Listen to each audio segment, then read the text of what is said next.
21 and 22. In the present matter, the parliamentary question of the honourable member had already been the subject matter of a private notice question from the leader of the opposition on Wednesday, 12 June 2024. Consequently, in accordance with Standing Order 22.1b, the question could not be entertained. Honourable members, by reporting this matter to the press, it is clear that Honourable Joanna Béranger has breached the Standing Order 21.4. Moreover, for criticising and casting aspersions on the Speaker in the press, the Honourable Member has verged on a potential contempt of the National Assembly. In so doing, the Honourable Member has offended the dignity of the House. Honourable Members, in the light of the above, I am therefore requesting the Honourable Joanna Béranger to present her unconditional apologies to the House, failing which I will have no other alternative than to request the Honourable Member to withdraw from the Chamber.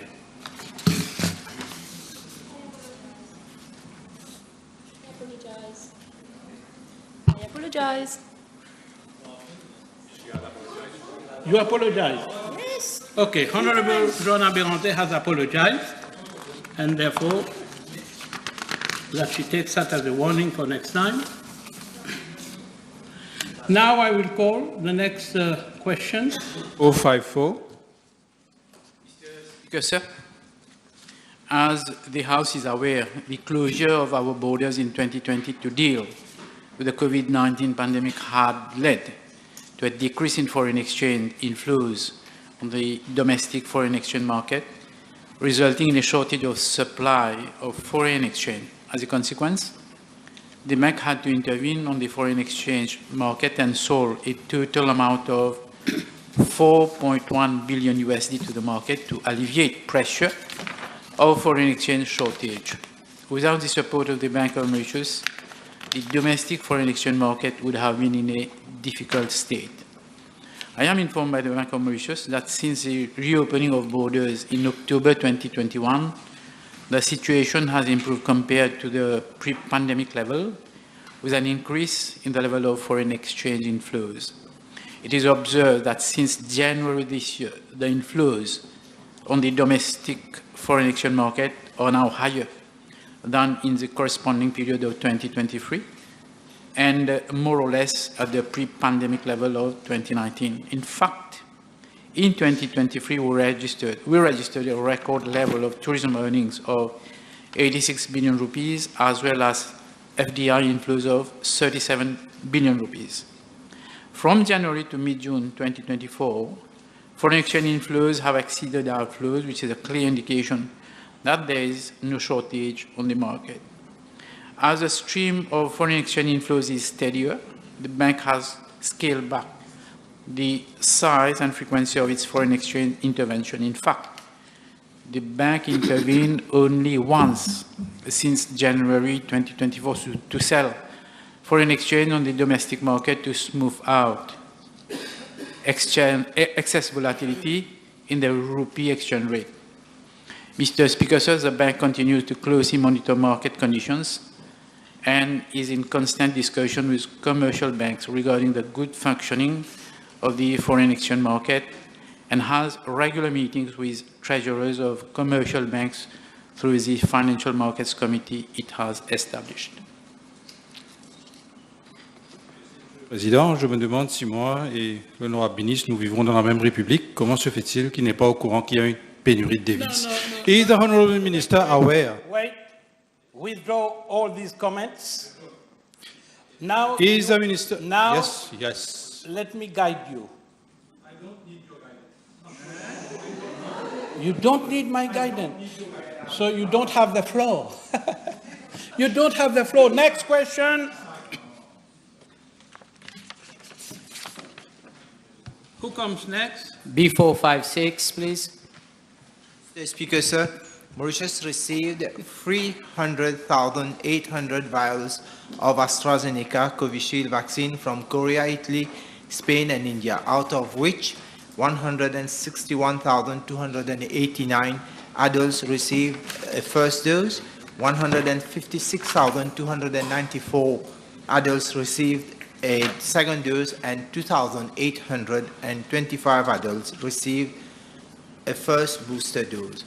Mr. Speaker, so with regard to Part B of the question, I'm further informed that there were 869 reported cases of adverse events following immunization among those who administered the AstraZeneca Covishield vaccines.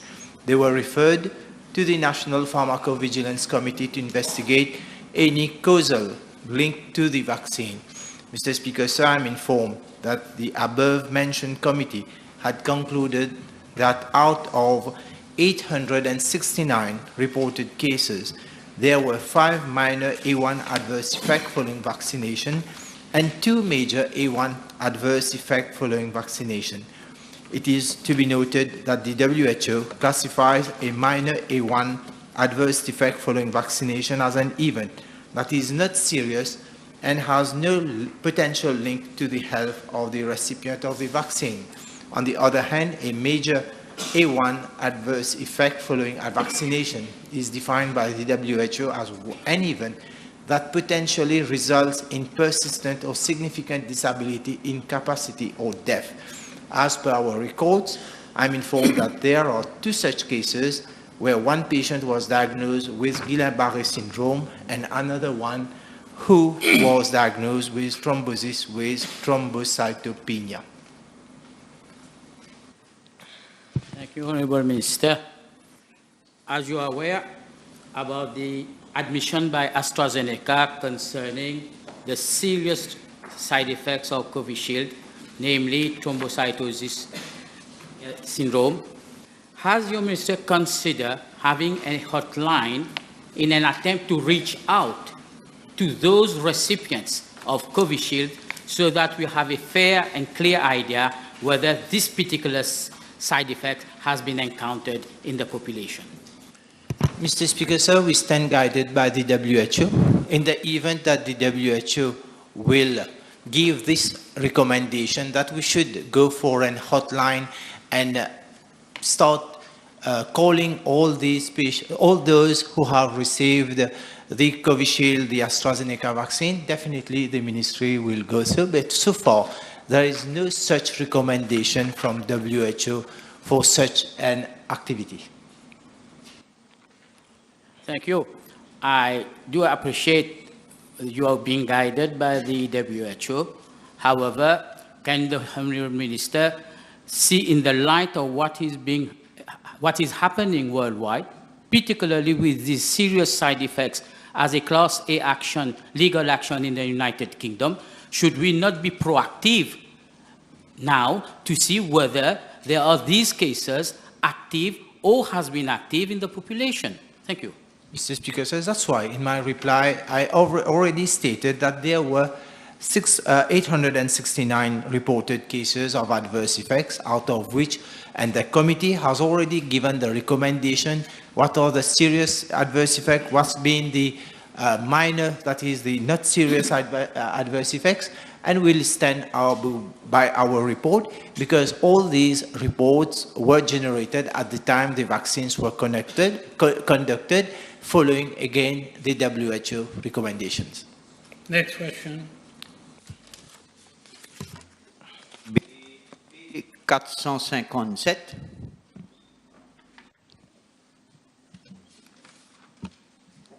Mr. Speaker, sir, I am informed that the Central Electricity Board has 2 defined benefit pension schemes, namely the CEB Staff Pension Fund and the CEB Manual Workers Pension Fund, which were established on 1st January 1974 and on 1st January 1976, respectively, and in accordance with Section 8 of the CEB Act. Both funds, which are separate and distinct from the CEB, are governed by the Private Pension Scheme Act 2012 FSC rules and its constitutive documents. Each fund is administered by a governing body consisting of 6 members, out of which 3 members are appointed by the CB and the remaining 3 members are elected by the members at the annual general meeting. As at 31st May 2024, both pension funds had a total of 1,429 pensioners and 1,486 members. Since 1st September 2016, the CB is implementing a defined contribution pension scheme for all new employees, and both the defined benefit pension funds are closed to new entrants since that date. Mr. Speaker, sir, the information sought in the PQ regarding the actual financial state of the CB Manual Workers Pension Fund and the CB Staff Pension Fund have been provided by the governing body of the pension funds through the CB. I have been informed that the unaudited financial statements for year ended June 2023 for the CB Staff Pension Fund reports an income of 258.8 million rupees, additional CB contributions of 484 million rupees, and expenditure amounting to 307.6 million rupees. Hence, the financial statements for 2023 show a surplus of 435.2 million rupees. As for the CB Manual Workers Pension Fund, unaudited accounts as at 30th June 2023 report an income of 158.7 million rupees, additional CB contributions of 312.9 million rupees, an expenditure of 345.2 million rupees, hence a surplus of 126.4 million rupees. Mr. Speaker, sir, I must add that the net assets of both pension funds have been constantly rising over the last 3 years. Net assets for the CB Staff Pension Fund have expanded from 1,775.6 billion rupees as at 30th June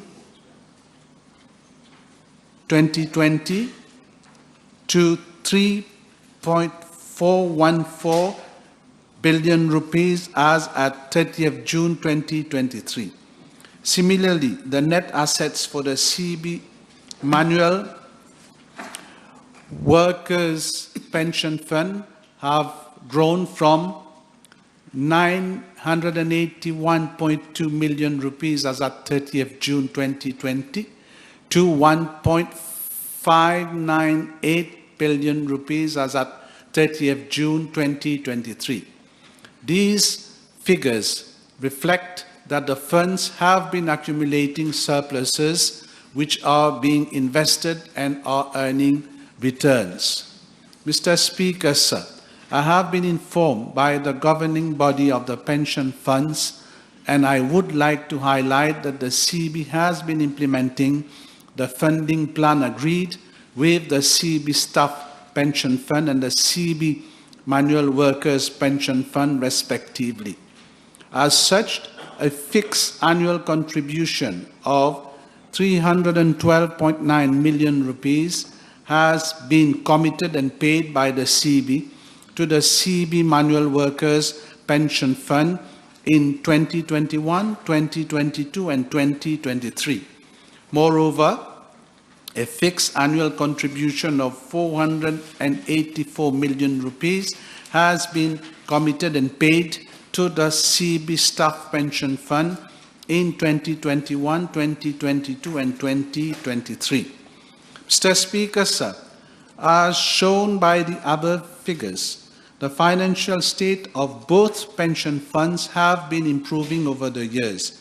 However, given the growing expenditure under the defined benefit pension schemes, the number of pensioners and the regular increases in the salaries of the staff under the successive collective bargaining agreements, the CB requested consultancy firm Deloitte to make recommendations regarding a review of the pension funds for better sustainability.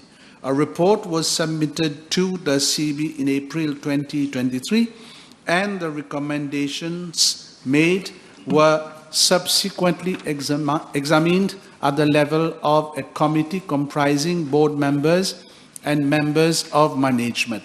The committee held several consultations with various stakeholders and submitted an action plan for implementation. The actions relate, among others, to a merger of the pension funds for greater sustainability, a shift from defined benefit to defined contribution pension funds, use of average salary for calculation of pension, cash injection, governance of the pension funds, and reporting on performance of the investment company. Mr. Speaker, sir, with the regular cash injections by the CB into the pension funds and implementation of the recommendations of the consultant on the review of the pension funds for improved sustainability, it is expected that the position of the pension funds would further improve in the coming years. I thank you, Mr. Speaker. Peut-on, la direction du CEB avait pris l'engagement de verser dans les deux fonds de pension 2 fois 400 millions de roupies par an. Peut-on savoir du ministre si pour les années 2021, 22, 23, les 800 millions de roupies comme l'engagement pris par la direction du CEB selon la section 21 du Private Pension Scheme ont été respectés? Mr. Speaker, sir, in my main reply, I have already stated that for the years 2021, 2022, and 2023, an amount of 312.9 million has already been committed and paid, and to that is the CB Manual Workers Pension Fund, and to the CB Staff Pension Fund for the year 2021, 2022, and 2023, an amount of 484 million rupees has already been committed and paid. I understand that for the year 2021, 2022, and 2023, they have already paid, except for 2023, 50% have been paid. And for 2024, they have already committed that amount, and it will be paid before the end of this year. And I understand, Mr. Speaker, sir, every effort will be made to settle outstanding balances by the end of the year, and a letter has already been sent to the CB Pension Fund to this effect. Le ministre vient clairement démontrer que l'engagement pris n'a pas été respecté à la hauteur de 800 millions de roupies par an. Ceci dit, est-ce que le ministre, puisque c'est le ministre lui-même qui l'a dit au Parlement, plus de 3 milliards de roupies ont été pris dans les caisses du CEB pour injecter dans le Consolidated Fund. Est-ce que le ministre, puis-je demander au ministre s'il compte voir avec son collègue ministre des Finances pour faire retourner les 3 milliards de roupies du Consolidated Fund, pour faire retourner dans les comptes du CEB, pour que le CEB puisse renflouer ces deux fonds de pension comme convenu par la direction du CEB selon, encore une fois, la section 21 du Private Pension Scheme Act. Mr. Speaker, sir, I've already replied to this question and to a PQ which was asked to me some time back. With regard to the amount that I stated, I said that CB has already committed that they will effect the payment before the end of this year. Next question. Je vous remercie, Monsieur le Président. B 458. Merci. Mr. Speaker, sir, with your permission, I shall reply to parliamentary question B458 and B469 together, since they relate to the same subject matter. At the very outset, I wish to convey my condolences to the bereaved family of Mr. M.O.L., who passed away on Wednesday, 19th of June 2024, whilst on duty. Mr. Speaker, sir, I'm informed by the Municipal Council of Vakwa Phoenix that on Wednesday, 19th of June 2024, a team comprising of 7 refuse collectors, including Mr. M.O.L. and 1 driver, was providing scavenging service at Rajaratnam Road, Granum, Vakwa. At around 8:50 a.m., Mr. M.O.L. and Mr. H.S., who form part of the scavenging team, were in the garbage box of the municipal scavenging lorry of number plate 5Z153 to empty refuse bin being handed over to them from their colleagues.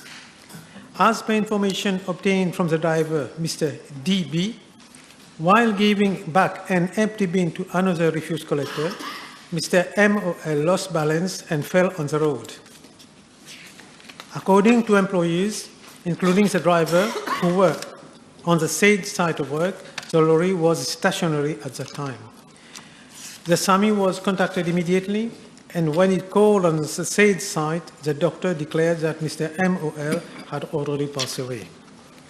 The Ministry of Labour and Human Resource Development and Training, as well as the Vakwa Phoenix, the Vakwa Police Station, were informed accordingly. An inquiry is ongoing to determine the cause of the accident.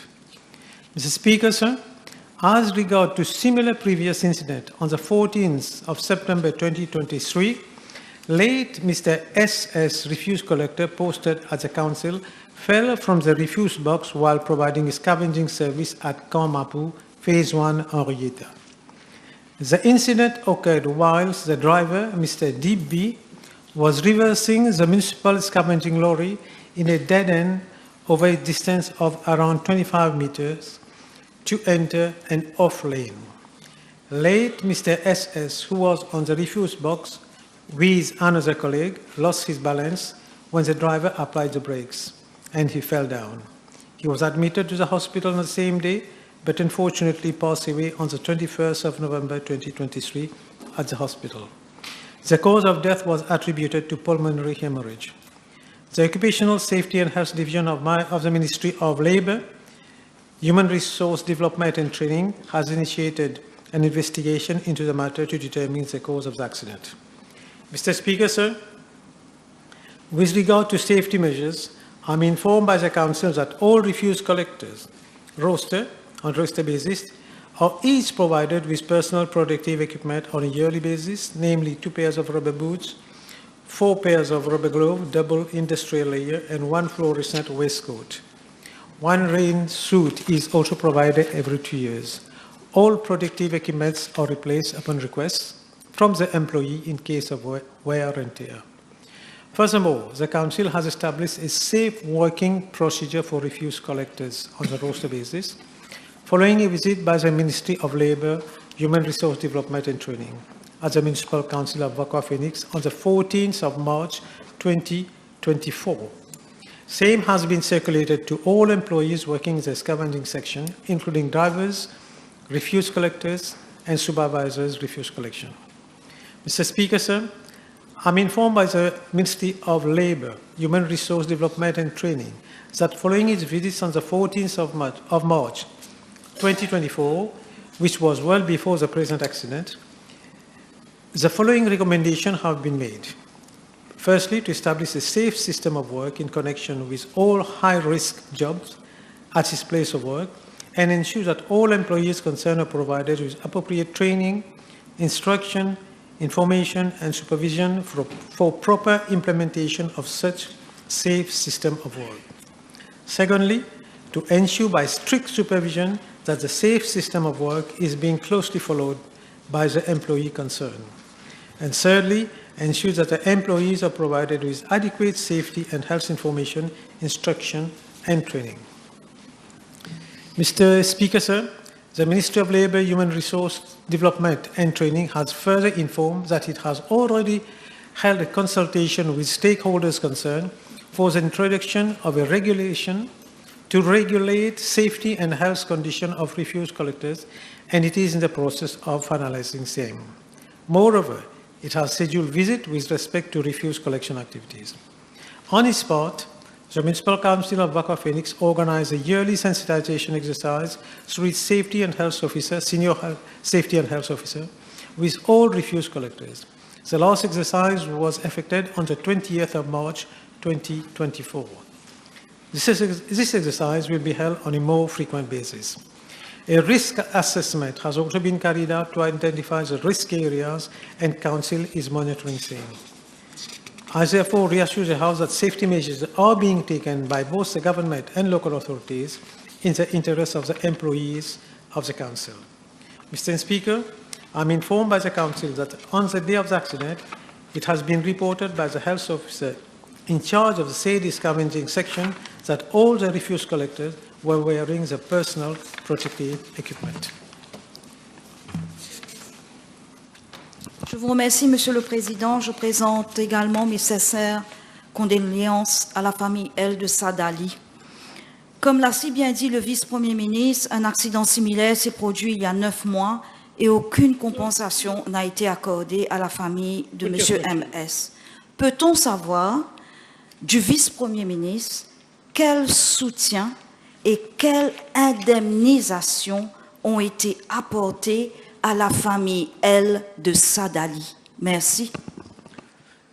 Mr. Speaker, sir, I don't have that information, but I can ask it. I don't have that information with me, but I have to check with the Municipal Council of Vakwa Phoenix. Monsieur le Président, le 5 décembre 2023, j'ai posé une question au vice-premier ministre concernant un accident. Donc, en l'espace de 6 mois, Monsieur le Président, 3 accidents, 2 morts, un paralysé. No. Put your question. I'm coming. You are coming with a supplementary question, so it should be direct. Don't make comments, observations, and analyses, and all these, you know?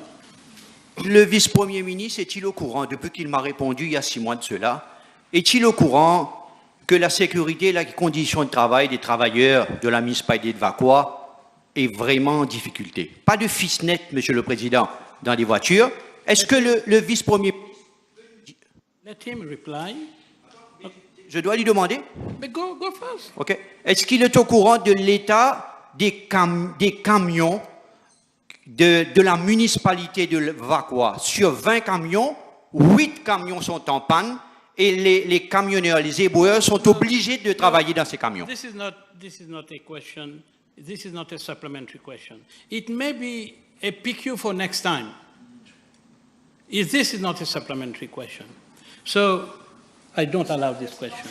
Let's go to the next question. The next question, Honorable Uchit. B 460.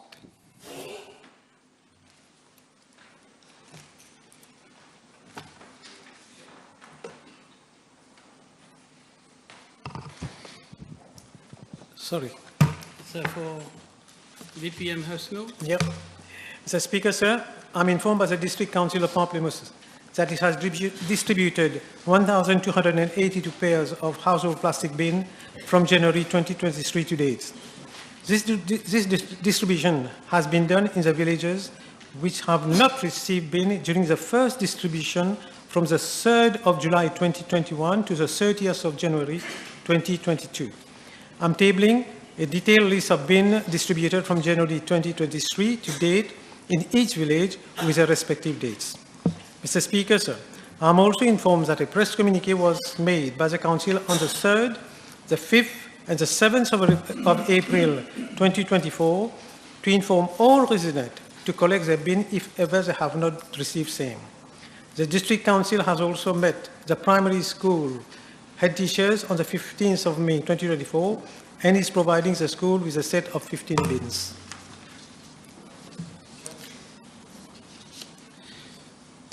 The Honourable Minister, inform the House what criteria has been used by the District Council to determine the allocation of the plastic bin to each villages, because most villages has not received their bins yet. No, actually, from the list that I'm going to circulate, Mr. Speaker, sir, almost all the villages have received their bin. And those who have not received it, that's why the second exercise was done, to make sure that they get it. What was the total budget allocated for the distribution of the plastic bins, and how much of this budget has been utilized so far? Let me see if there's information for the budget. No, I don't have the information on the budget, Mr. Speaker. Sorry. No, I don't have the information on the budget. But So we move to the next question. Honorable Badar. Thank you, Mr. Speaker, sir. B46461. Mr. Speaker, sir, I am informed by the Mauritius Revenue Authority that 2.1 million liters of alcohol and spirits beverages have been imported from 1st January 2024 to 19th June this year. As regards Part A of the question, the import value amounts to 530 million rupees. Concerning Part B of the question, the total amount of taxes collected is 779 million rupees. I have two questions, Mr. Speaker, sir. And can we know can we have a list of the countries of origin from where the imports have been done? We'll table it. I don't have it in my possession, actually. And Mr. Speaker, is how many of bottles were sold duty-free?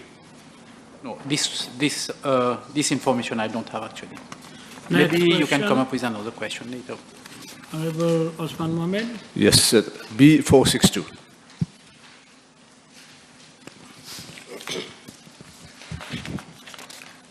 Mr. Speaker, sir, the Metro Express project is the most innovative and transformative project ever undertaken in Mauritius, as it is contributing towards the modernization of our public transport system by providing a safe, efficient, sustainable, and alternative mode of transport. This project has been implemented in several phases as follows. Phase 1, Port Louis to Rosehill, which started its commercial service on the 10th of Jan 2020. Phase 1 to 2A, Port Louis to Quatre-Bornes, starting its commercial service on the 20th of June 2021. Phase 1 to A to B, Port Louis to Phoenix, starting its commercial service on the 8th of May 2022. Phase 1 to A to C, Port Louis to Cupip, on the 10th of October 2022. And the Phase 1, 2, 3, Port Louis to Cupip and Rosehill to Réduit, 23rd of Jan 2023. Presently, sir, the Metro Express project comprises of 30 kilometers of railway track passing through 5 major towns, 21 light rail stations, and 18 light rail vehicles. The alignment is designed to connect 6 major bus interchanges, namely Port Louis, Victoria, the Immigration Square, Rosehill, Quatre-Bornes, Vacwa, and Cupip, thus enabling a multimodal urban transit solution. Further to the implementation of the Metro Express project, some 45,000 passengers are enjoying a safe, comfortable, quick, and affordable transport, and which is environmentally sustainable on a daily basis. In fact, I am informed by the Metro Express Limited that over 30 million passengers have already traveled by this mode of transport so far.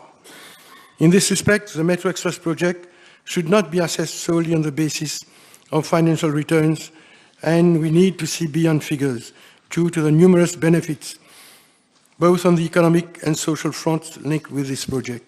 Sir, given the complex nature of this project, involving technical risk and due diligence, the services of consulting firms were enlisted to ensure that all the necessary measures and concepts are considered and implemented to enable a safe, secure, and a functional light rail system in accordance with international best practices. This is a normal international practice for such a mega, multifaceted, and interdisciplinary infrastructure project. Furthermore, the overall project was considered as a network of systems, which means that the project was built up on various subsystems, and each one of them was tackled as an individual system, bearing in mind its hard and soft characteristic integrated into a holistic system approach. To ensure overall confidence in the project, 5 levels of assurance were implemented, from the design to implementation phase, throughout the life cycle of this project. A team of multidisciplinary experts, both local and international, with established reputation in their respective domains, were thus involved to ensure safe planning, execution, and implementation of the light rail transit system. So the consultancy services of the following firms were retained for the Metro Express project. Larsen & Toubro, which following the procurement exercise for phase 1, phase 2, and phase 3 of the project, was appointed as the main engineering, procurement, and construction contractor on this project for a fixed lump sum contract. The latter had an internal assurance process, design approval verifications, and approval processes to ensure the delivery of the project as per the contract requirements. Secondly, the project consultancy management by Rights Limited from August 2017 to June 2023, as part of the funding requirements under the line of credit agreement with the Government of India, a project management consultant was appointed. Since the project was financed by the Government of India, an Indian company, namely RITES, RITES, was selected by that government and subsequently appointed by Mauritian authorities.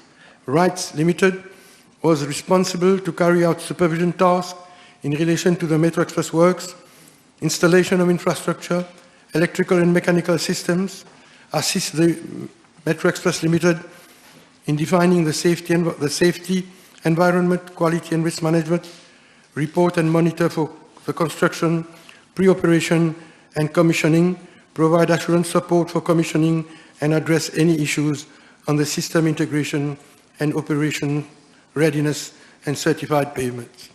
Thirdly, under the G2G agreement between the Government of Mauritius and the Government of Singapore, the Singapore Cooperation Enterprise was enlisted to provide delivery support and advisory services, and to ensure that the concept design of the project was being effectively implemented by the engineering, procurement, and construction contractor. Under the delivery support and advisory services, the scope of works comprised of the design and construct delivery services, which focused on the design and contract management integration, issues resolution, refinements, provision of technical support, and briefings, and support the MEL on other enabling aspects related to the development of the project, and ensure that the concept design is implemented effectively. There was a need to capacity build the operation and maintenance team of the Metro Express Limited to ensure that the staff and the executives are well trained and equipped with the necessary expertise to operate and maintain the light rail network.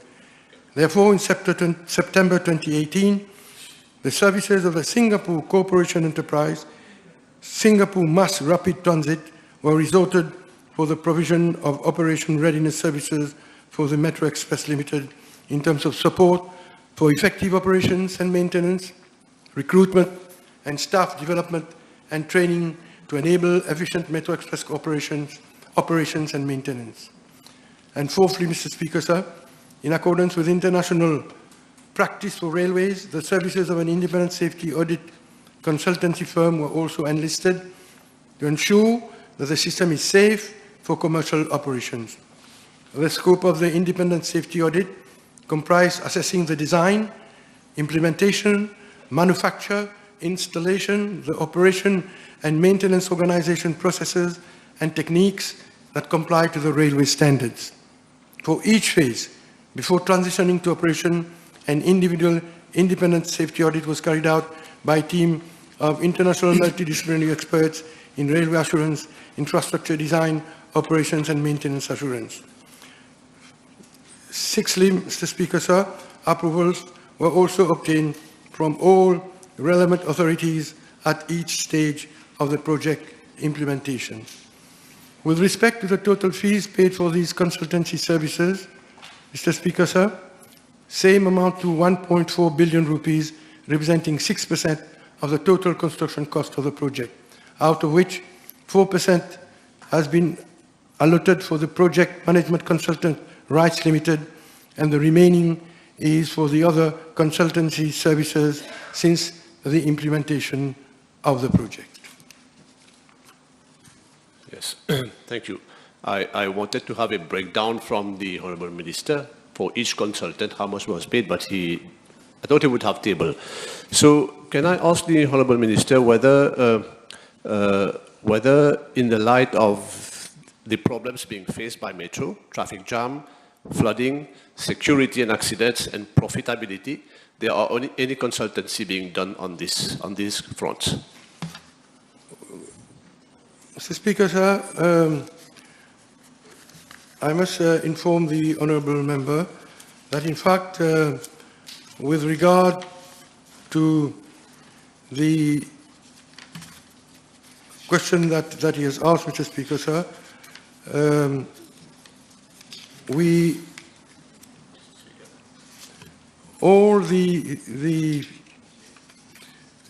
a team of multidisciplinary local and international experts, as I said, with established reputation in their respective domains, were involved to ensure the safe planning and execution and implementation of the system. MEL has been working collaboratively with all the relevant local authorities, including the LDA, the NDU, the RDA, municipal and district councils, and others with regards to the drainage system all along the metro corridor. And as for any other works, Mr. Speaker, sir, MEL and LNT have been following all the procedures and approval requirements with the relevant authorities, especially the LDA. With regard to the drainage system, detailed drainage designs have been submitted to the LDA for the recommendations and approvals, and only upon receiving the necessary clearances, works have been carried out on site. This question, I think, has sufficiently been conversed. We move to the next question. Honourable Mia. B463.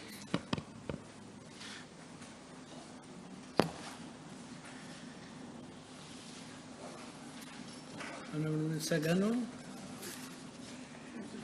Mr. Speaker, sir, I thank the honourable member for giving me another opportunity to enlighten the House with regard to the online services at the being undertaken at the NLTA currently.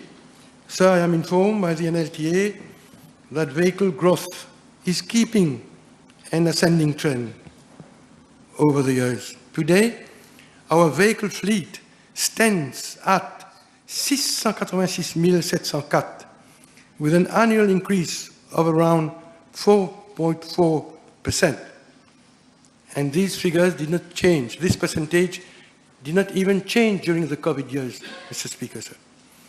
This has resulted, of course, in an upsurge in the number of transactions at the level of the NLTA counters, involving more than 27 operations on a monthly basis.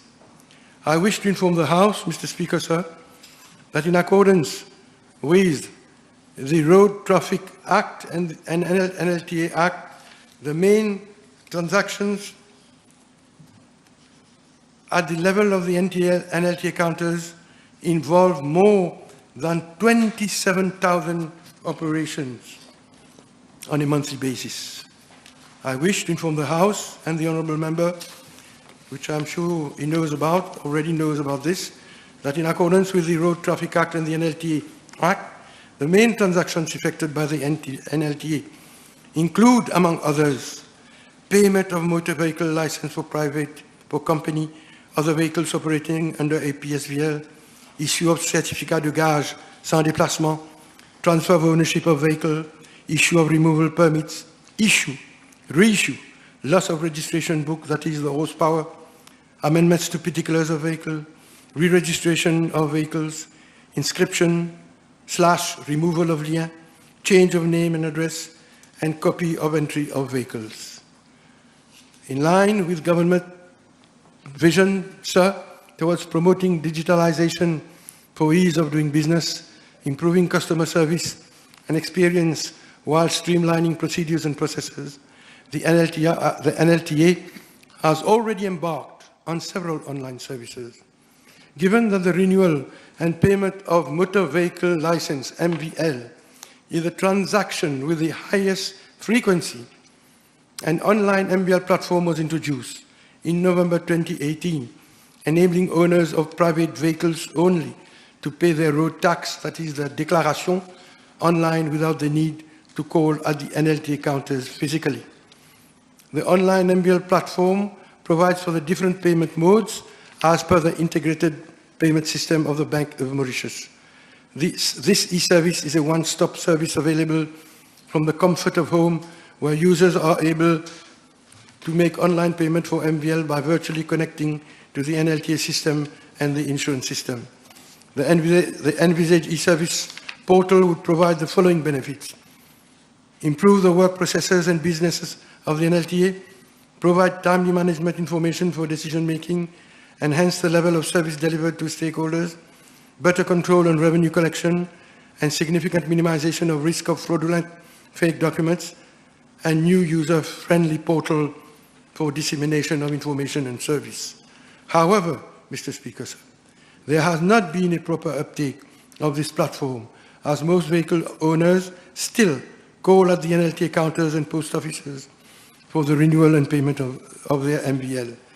As such, my ministry is proposing for a cut-off date of 31st July 2024 for the renewal of MVL by owners of private vehicles initially, which involves some 350,000 vehicles. As many vehicle owners had been effecting transactions regarding renewal of MVL only at the post offices, in this case, a transition period up to 1st December 2024 would be given for such transactions to be effected at the post office only and not applicable at the NLTA counters.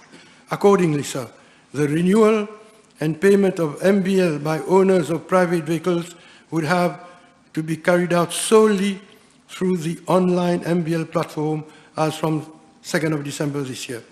A help desk is being set up by the NLTA to assist users encountering problems while using the online system. Furthermore, a sensitization campaign is being organized to inform the public about this service. Speaker, sir, an online platform is also available to the public since June 2020 with regard to the reservation and purchase of registration mark comprising a combination of two letters from FN to ZZ, followed by numeric figures from 1 to 100 to 1,000, subject to exceptions. Additionally, with the introduction of personalized registration mark comprising a combination of 3 to 9 letters, followed by numerical between 1 to 999, depending on the number of alphabets and subject to exceptions, the public may, with reserve or purchase, these personalized registration marks online. The online registration for motor dealers is yet another online platform, which has been introduced in September 2023 to enable motor vehicle dealers to conduct the first registration process for new and second-hand motor vehicles at the comfort of their offices. This system also provides motor dealers the facility to print horsepower at their end via the platform. The payment module relating to this platform is being fine-tuned, and same is expected to be operational by end of June 2024. Arrangements are also underway for the enlistment of all motor vehicle dealers on this online platform and as at date, Mr. Speaker, 4 major vehicle dealers are using this facility. The NLTA has been requested to ensure the registration of all motor vehicle dealers, including second-hand motor vehicle dealers, by end of this year to reduce the number of customers calling at its counters. Arrangements, Mr. Speaker, sir, with a view to facilitate this process and making the transfer of motor vehicle less of a hassle, the Road Traffic Act is being amended to allow the Registrar General Department to ascertain through its platform and lawful sharing of information between the NLTA as to whether a motor vehicle or trailer is burdened with a lien prior to the registration and transfer same.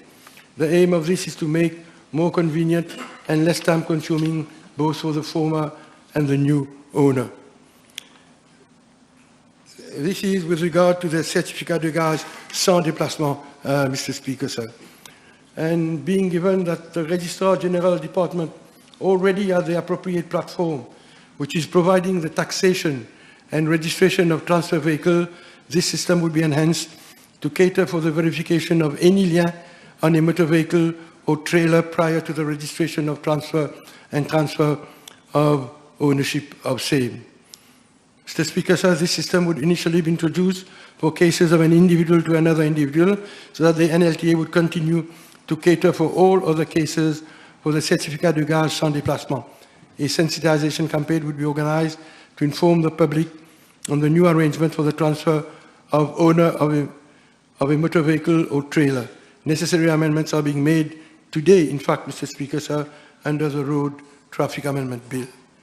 Mr. Speaker, sir, we are aware that this process for transfer of ownership is time-consuming for customers.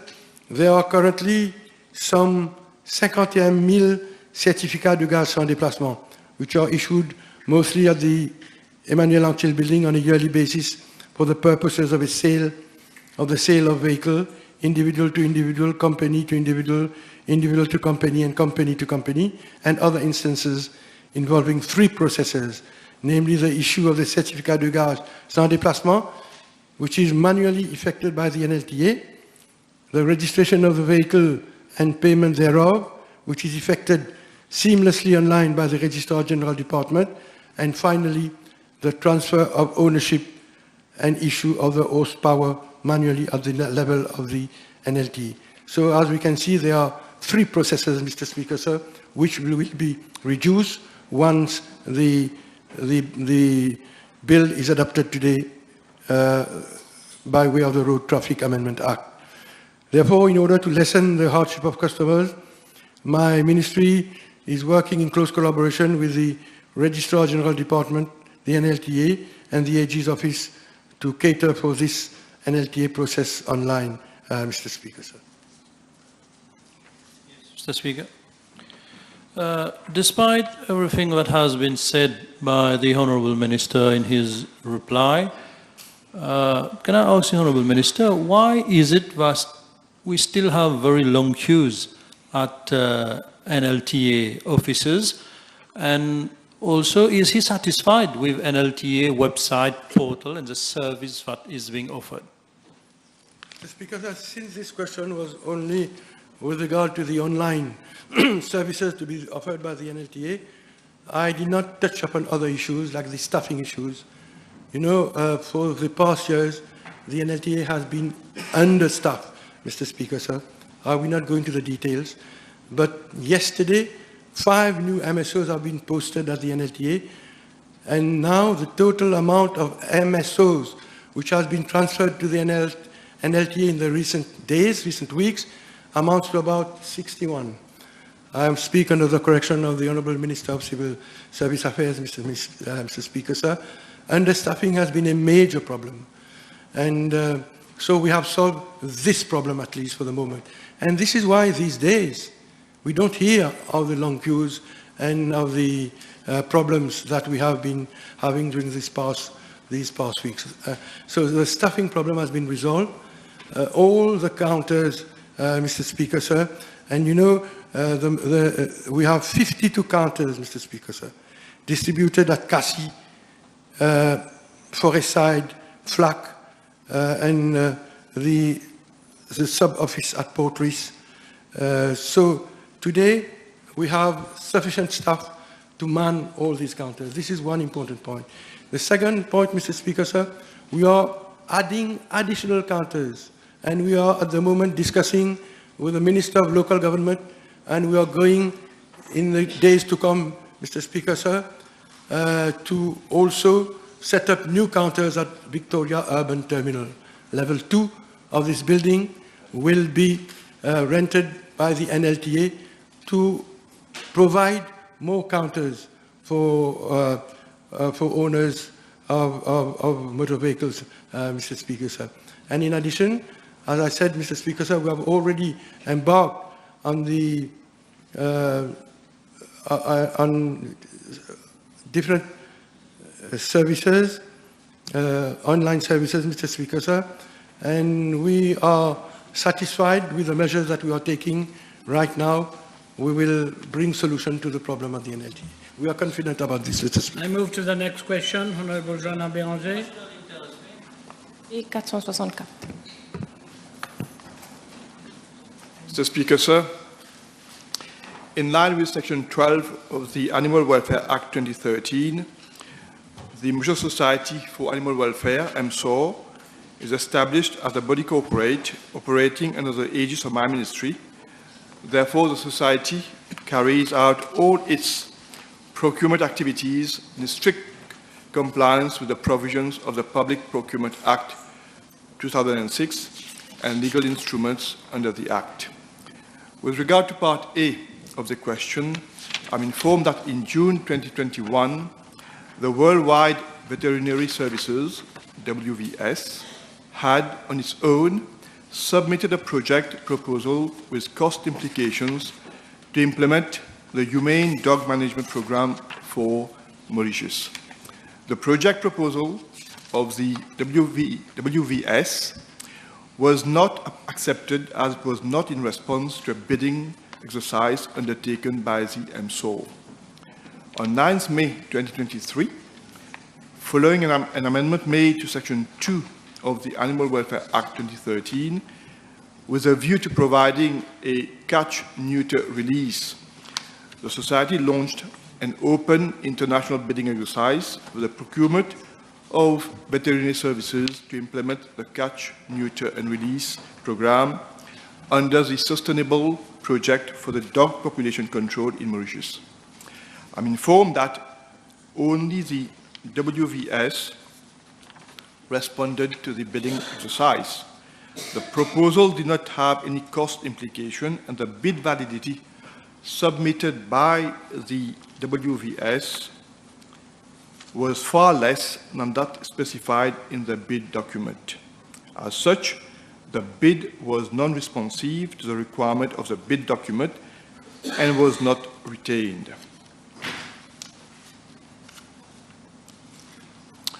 On 29th January 2024, the Society conducted a second open international bidding exercise for the project.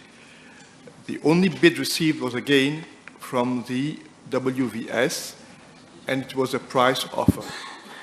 I'm informed that the bid was non-responsive as the WVS did not submit any evidence of experience of its team in accordance with the specifications of the bidding document and could therefore not be retained again. Mr. Speaker, sir, as regard Part B of the question, I'm informed that the Society has embarked on a soft launch of the CNR program on a pilot basis since 2023 with in-house resources. The number of stray dogs sterilized and released by the Society under the CNR program for the year 2023 and 2024 is 464 and 705 respectively, indicating 1,169 interventions so far.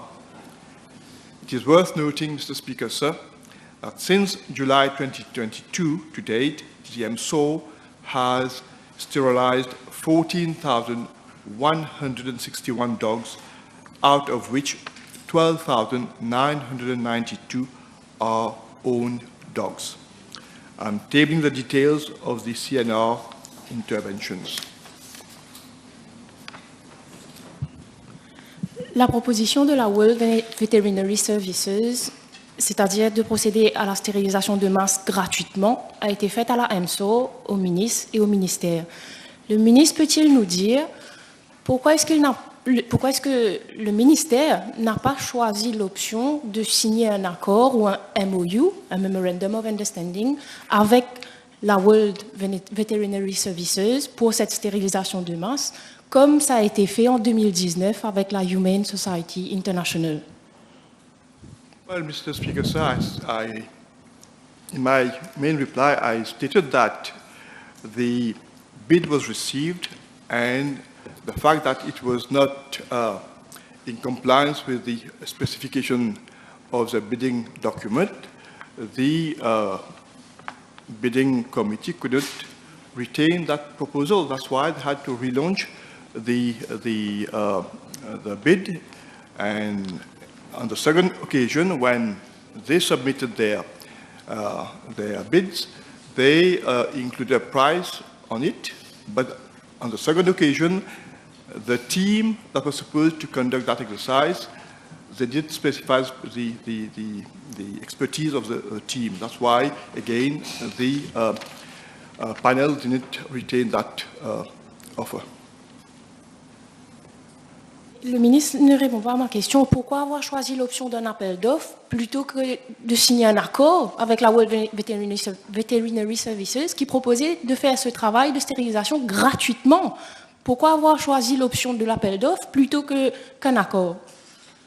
Well, again, I'm saying they didn't. I mean, in the first option, they came up with that zero-cost offer, but in terms of validity time that they offered was much less than the one that the bidding document specified.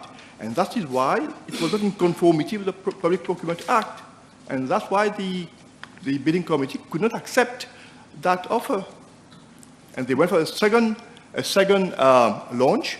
And on the second time, they came with an offer, but this time it was a cost associated with it. It was no more free.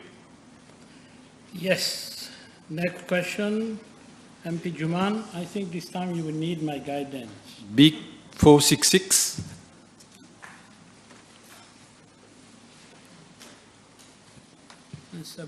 Mr. Speaker, sir, at the very outset, I wish to inform the House that the head office of the Financial Services Commission, FSC, is located at 54 Cyber City, Eben.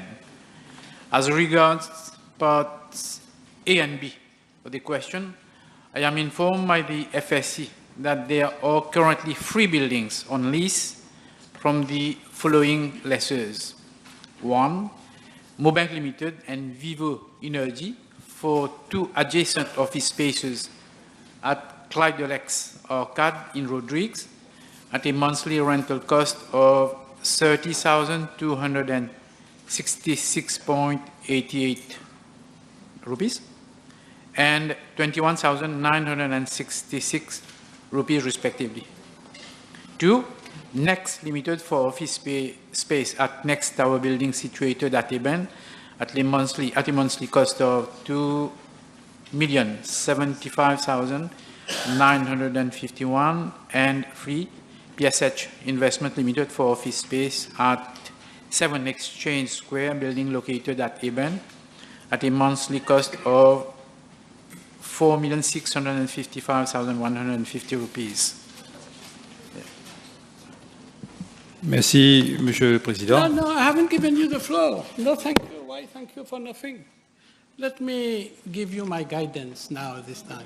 Now you need my guidance. My guidance to you, Honorable Member, is this minister is not the substantive Minister of Finance. So you only have the right to put questions relating to what he answered, what he replied, and relating to what your question puts in the order paper. He is a substantive minister because this is for FSC. Okay, thank you for your guidance. What are you talking about? No. No question. You always want to have the last word. No question for you. We move on to the next question. Now, the next question would be Honorable Omia. B467, please.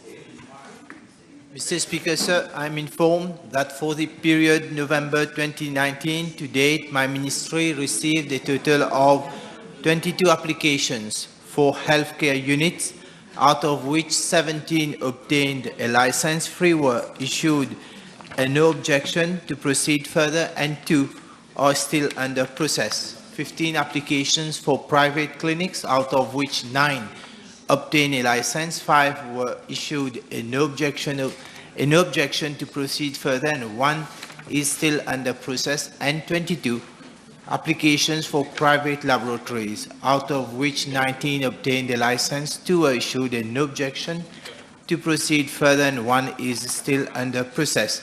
With your permission, I'm tabling the required information.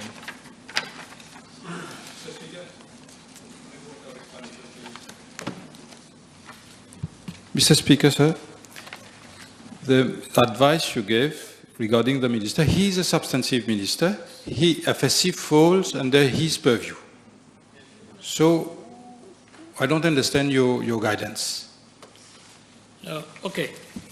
The first one, what is it you said? FSC. If FSC falls under his purview, yes. Then your question should be related to the Of answer, course, yes. and also to what yes. you stated as question in the order. Yes. This is my guidance. Yes. Thank you. So can I proceed? Wait. Please continue. Thank you, Mr. Speaker. Can I ask the Honourable Minister, in view of the increasing number of private institutions seeking to set up in Mauritius, has his ministry ensured from all of them that they have the necessary manpower, be it in terms of junior doctors and nursing staff, to provide a safe and efficient service before permits being issued to them? Yes, Mr. Speaker, sir. Thank you, Honourable Member. The ministry is guided by the Private Health Institutions Act. So in the Act, it's already mentioned whenever a license is being issued, so there are the conditions that has to be fulfilled, and that also is based upon the different conditions for the different setups as well.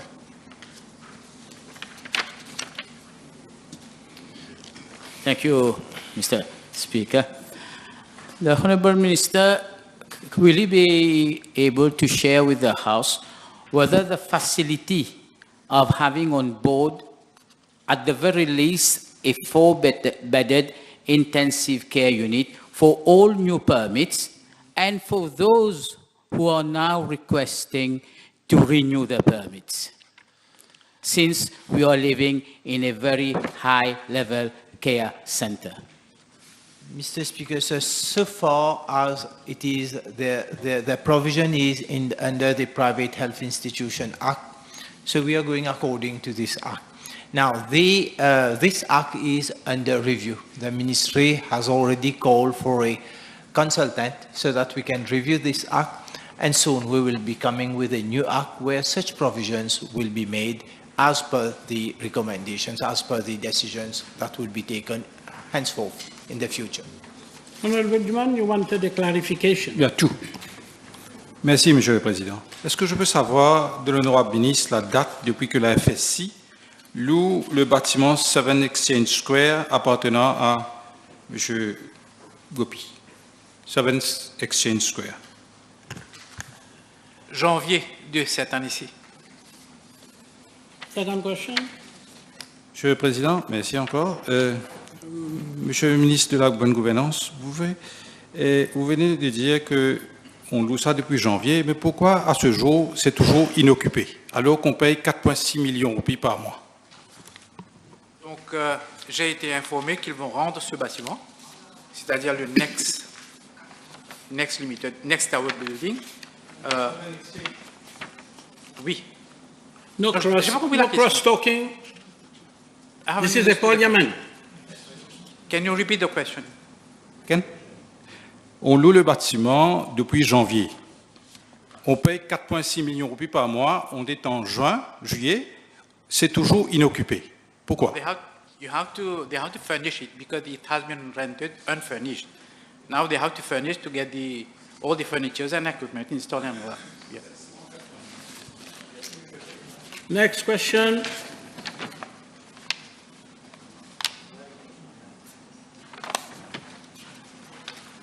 MP.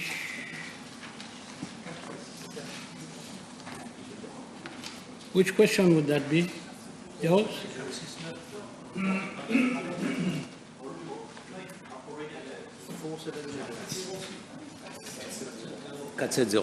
Oui, Monsieur le Président, B470.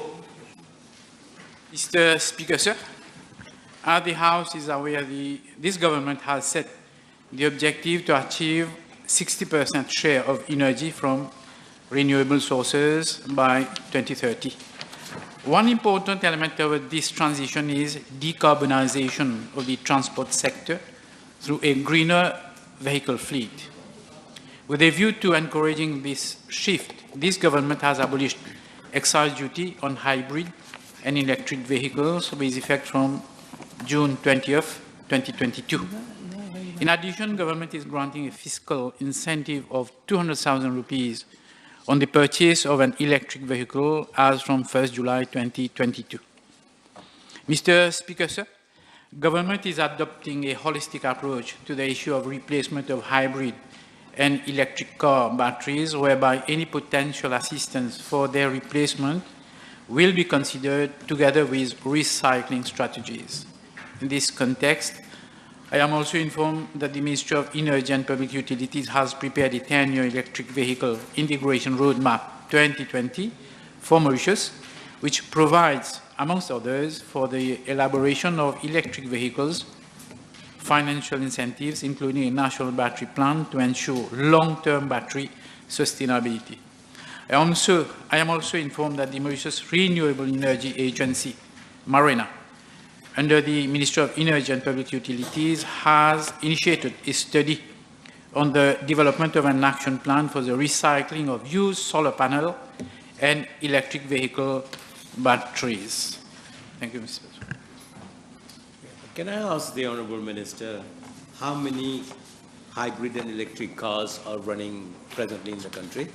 No, I don't have this information. Maybe you can come up with... I also ask the Honourable Minister whether a date has been decided by government as regards to only hybrid and electric cars being imported into the country?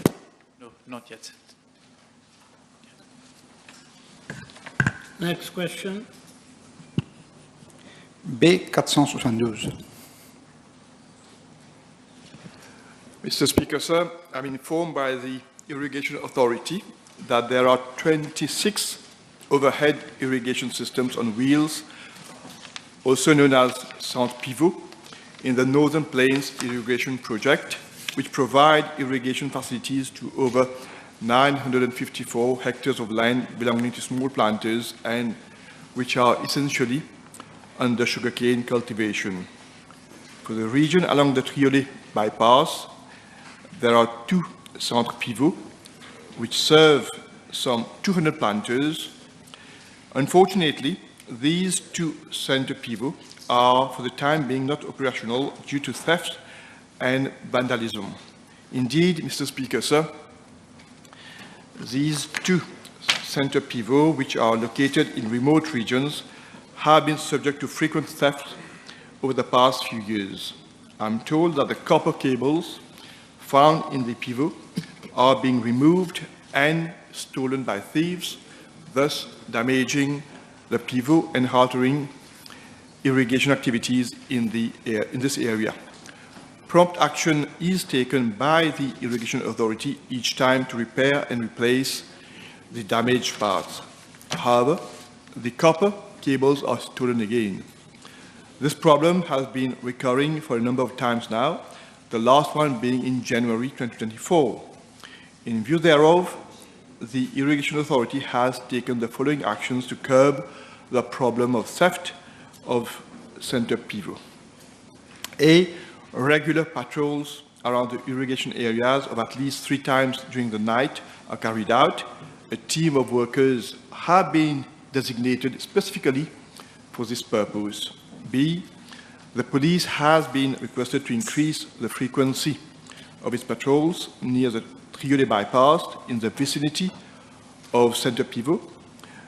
C, the Irrigation Authority replaced all the copper electric cables with aluminium cables, following which a decrease in theft was noted, but vandalism continued. And D, finally, a security contractor has been hired to secure all the center pivot in the Northern Plains irrigation project by installing electric fencing and alarm system around the control panel areas of center pivot, together with the first response service, which notifies the Irrigation Authority's patrol team in case of any tampering with the equipment. The work is ongoing.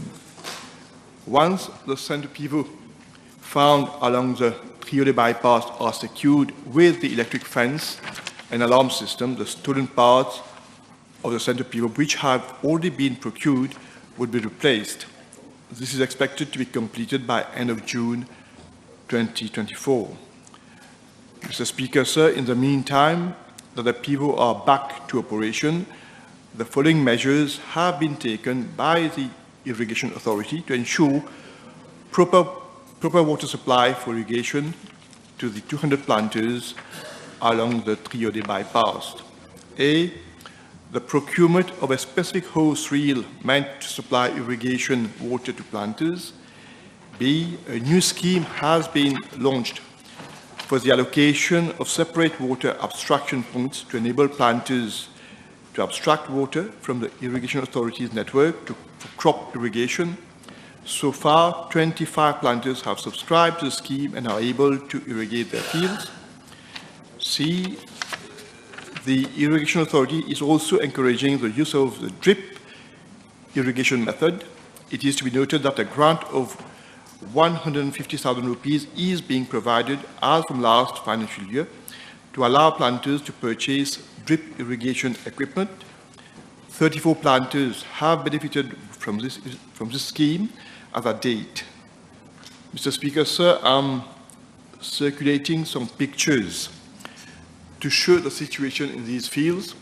You will note that the drip irrigation that have been installed and the plantations are well irrigated. In view of the success of this scheme, it will be extended to planters encountering frequent irrigation problems, including those affected by the theft I mentioned earlier. And furthermore, the Irrigation Authority is contemplating to replace all old existing center pivot by new and more effective irrigation equipment to ensure a more reliable and consistent irrigation water system supply to planters of the northern region. This will cost quite an amount and will have to be undertaken over a number of years due to intensive capital investment required. Thank you. Thank you, Chair. Has there been any assessment of the economic impact on the sugarcane and vegetable planters in the region due to the malfunctioning irrigation system, as you just mentioned? And what immediate support? No. You know what is a supplementary? This is a PQ, very good PQ. Next time, but not now. It's very short. Very short. I give you the last chance. Put supplementary question. Okay. Has there been any assessment of the economic impact on the sugarcane and vegetable planters in the region due to the malfunctioning irrigation system? Well, Mr. Speaker, sir, you must be aware that this year we have been having a regular rainfall. I mean, all over the island, of course, also in the northern area. So for this year, the rainfall has been sufficiently covered in that part of the island, whereby As far as sugarcane plantation is concerned, they haven't noticed any kind of impact on the sugarcane fields affected in those areas. Next question. B473.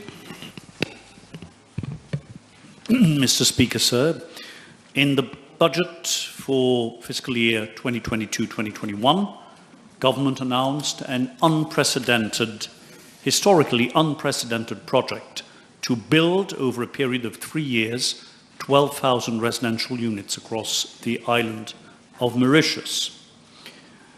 Mr. Speaker, I'm informed that initially the project cost in respect of 12,000 units was estimated at approximately 21.6 billion rupees.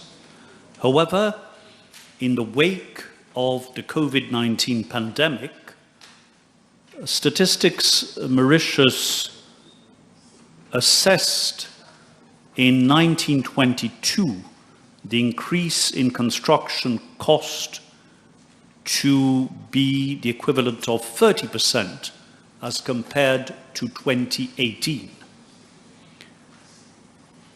According to Statistics Mauritius, there has been a further increase of around 3% in 2023 as compared to 2022. Now, contrary to what happened in other countries, such as New Zealand, where construction projects for social housing were abandoned following COVID-19, this government decided to stand by its commitment and to proceed with this mega project, albeit in a phased manner. Accordingly, government decided to build a first phase of 8,000 residential units, corresponding to 400 units per constituency, at an estimated cost, as at February 2023, of 2.74 million per unit, inclusive of on-site infrastructural works, again, unprecedented social amenities on site, and provision of novel provision of ecological measures such as rainwater harvesting, solar energy panels, and appropriate waste disposal systems. As at present, works are in progress on 37 sites across the island and will soon start on the last remaining site at Riambel for phase 1. It is expected that delivery of the 8,000 housing units will begin as from August next. Now, turning, Mr. Speaker, to the specifics of the question, with respect to Part A, I'm informed by the New Social Living Development Limited, NSLD, that the cost for the construction of the 8,000 residential units is now estimated to stand at around 21.9 billion rupees. As at 24th June 2024, I'm informed that the amount incurred and paid in that regard is approximately 8.8 billion rupees. As regards Part B, again, as per information provided by the NSLD, the cost of off-site infrastructural works stands at some 5.5 billion rupees. With regards to Part C, it is important to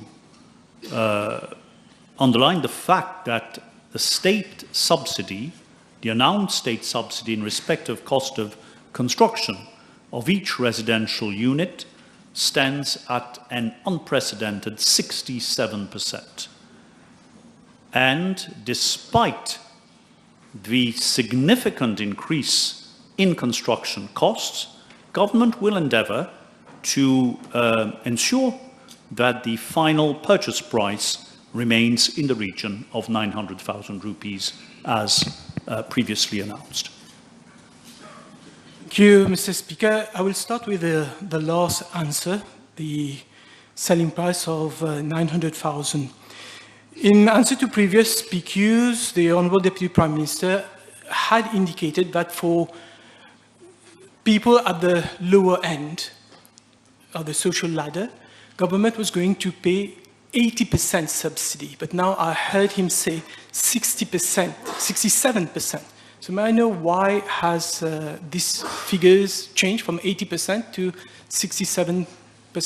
And the general rule remains 67%.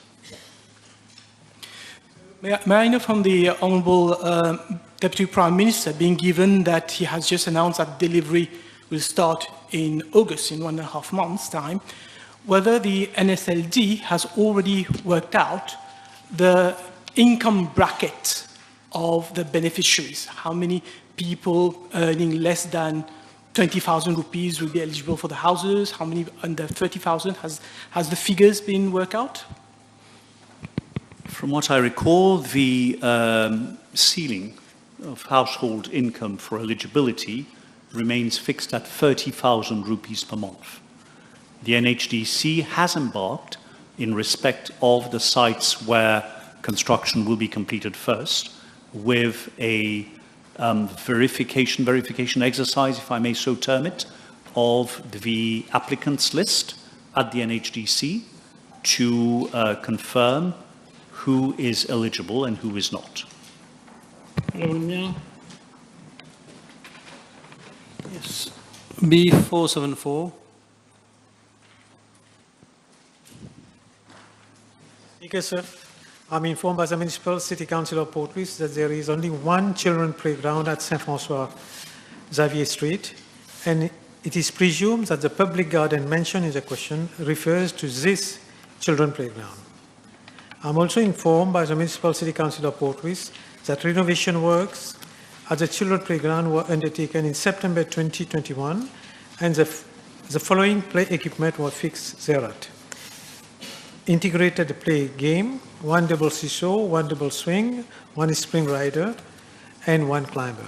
I'm further informed that in April 2023, the following maintenance work were carried out at the children playground: painting of walls, benches, kiosks, and platform, cutting and trimming of trees, and minor repairs.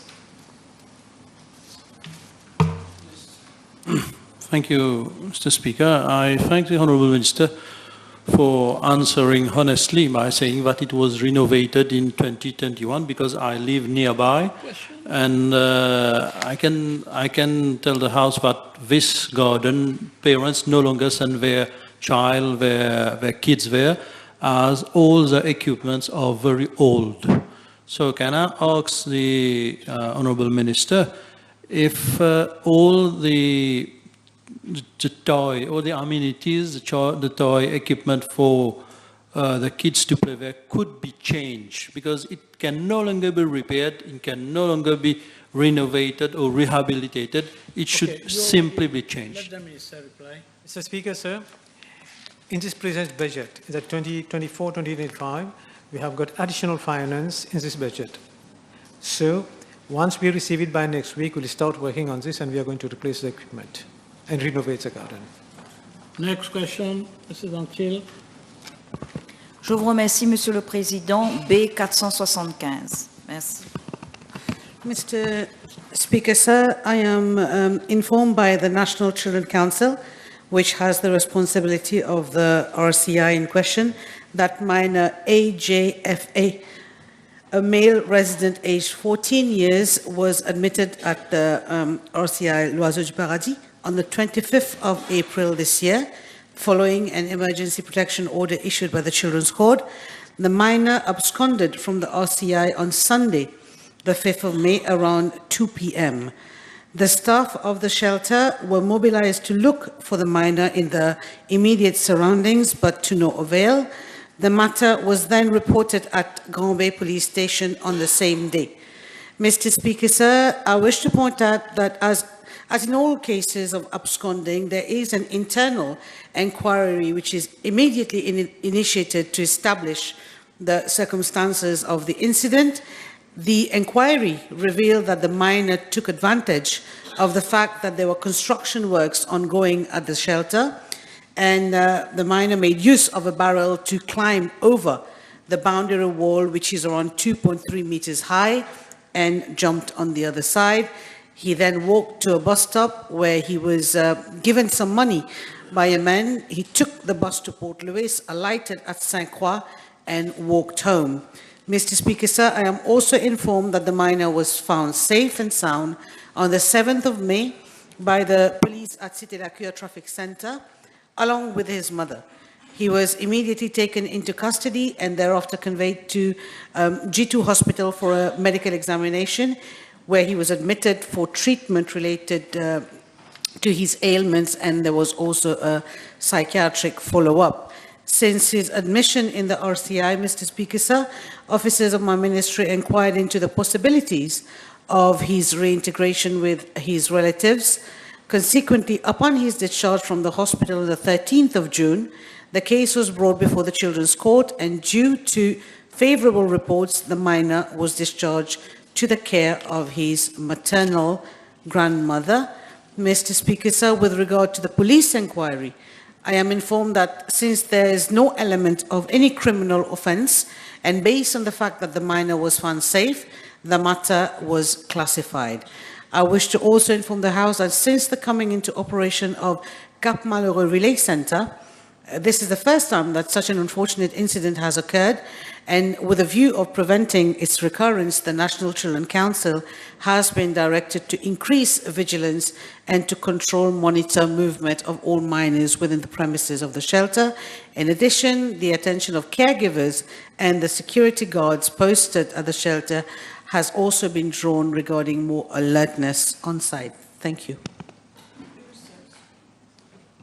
Je vous remercie, Monsieur le Président. J'apprécie, pour une fois, l'honnêteté de la ministre. Pour une fois. Alors, par contre, Madame la ministre, vous êtes d'accord, et j'apprécie votre franchise. C'est les travaux. Don't talk to the minister, talk to the chair.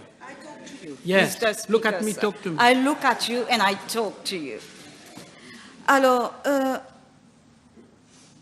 la ministre est-elle d'accord que le mardi 21 mai 2024, suite à ma PQ immatriculée B395, elle nous avait assuré... This is not a supplementary question, I stop you there.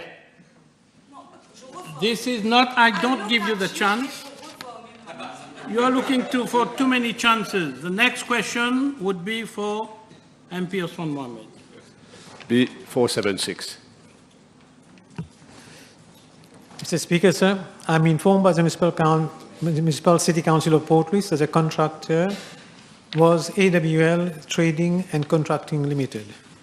Based on the legal advice received from the legal advisor of the Municipal Council of Port Louis, the contract of the above-mentioned contractor was terminated due to several problems encountered during implementation of the project.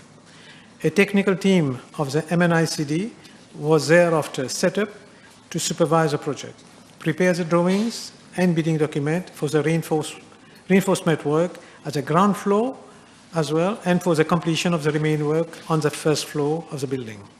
Mr. Speaker, sir, as regard to part A of the question, I'm informed by the Municipal City Council of Port Louis that bids have been invited on the 29th of March 2024 through e-procurement. The closing date of the bid was on the 7th of May 2024, with opening date on the 9th of May 2024. The bids are currently being evaluated at the level of the CPB. As regard to part B of the question, I'm informed that the revised cost estimate of the project is now 174.6 million rupees. Can I ask the Honourable Minister whether the initial tender value was 68.7 million rupees, and now it is the same project is being evaluated at 174 million rupees? Yes, the initial costing was 68.7 million rupees, but that was mainly on the first floor. But now, from what the advice we have received now, we have to consolidate the ground floor as well. I think that the price has increased, Mr. Speaker. Can I ask the Honourable Minister, how come the Municipal City Council of Port Louis has embarked on a project which cannot, on the first floor, which cannot sustain that weight, because he said that the ground floor has to be reinforced. And we all know that the Municipal City Council of Port Louis is the ultimate authority issuing building and land use permit itself. No, but I mean, there were people working on that. There were contractors, there were consultants. I mean, that was the advice. So the municipal council followed the advice that they have received. Next question.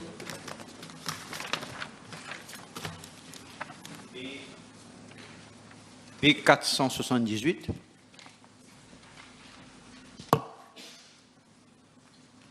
Speaker, sir. Government is keen on decarbonizing the land transport sector, and several measures have been taken through the previous budgets to accelerate the shift towards low carbon emission vehicles.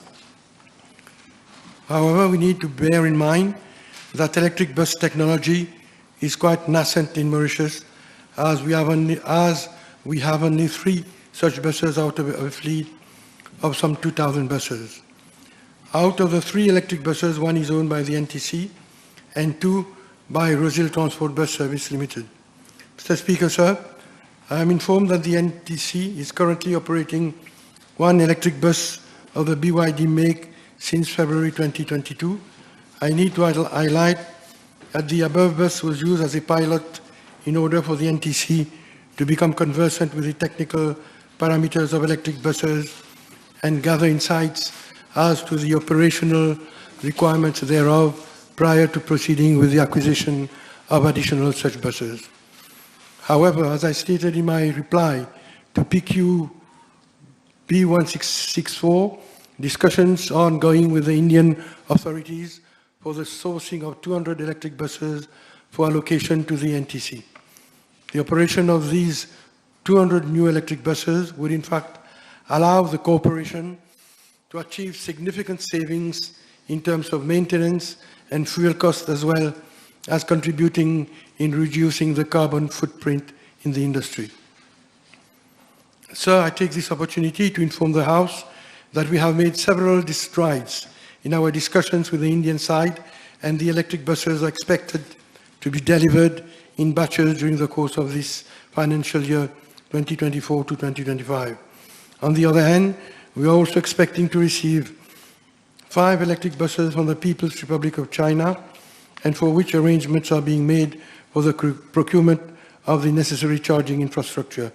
Accordingly, we are expecting that the NTC would be operating 206 electric buses possibly in the course of the next financial year.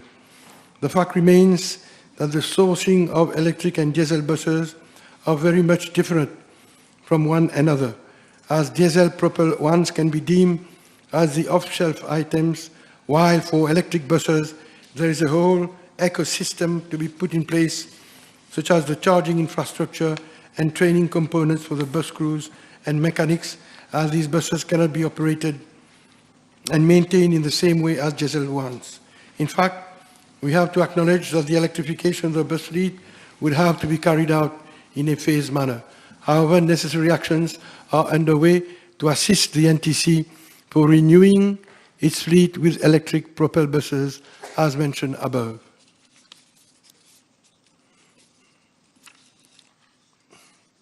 Donc le ministre vient confirmer qu'on n'a qu'un seul bus électrique.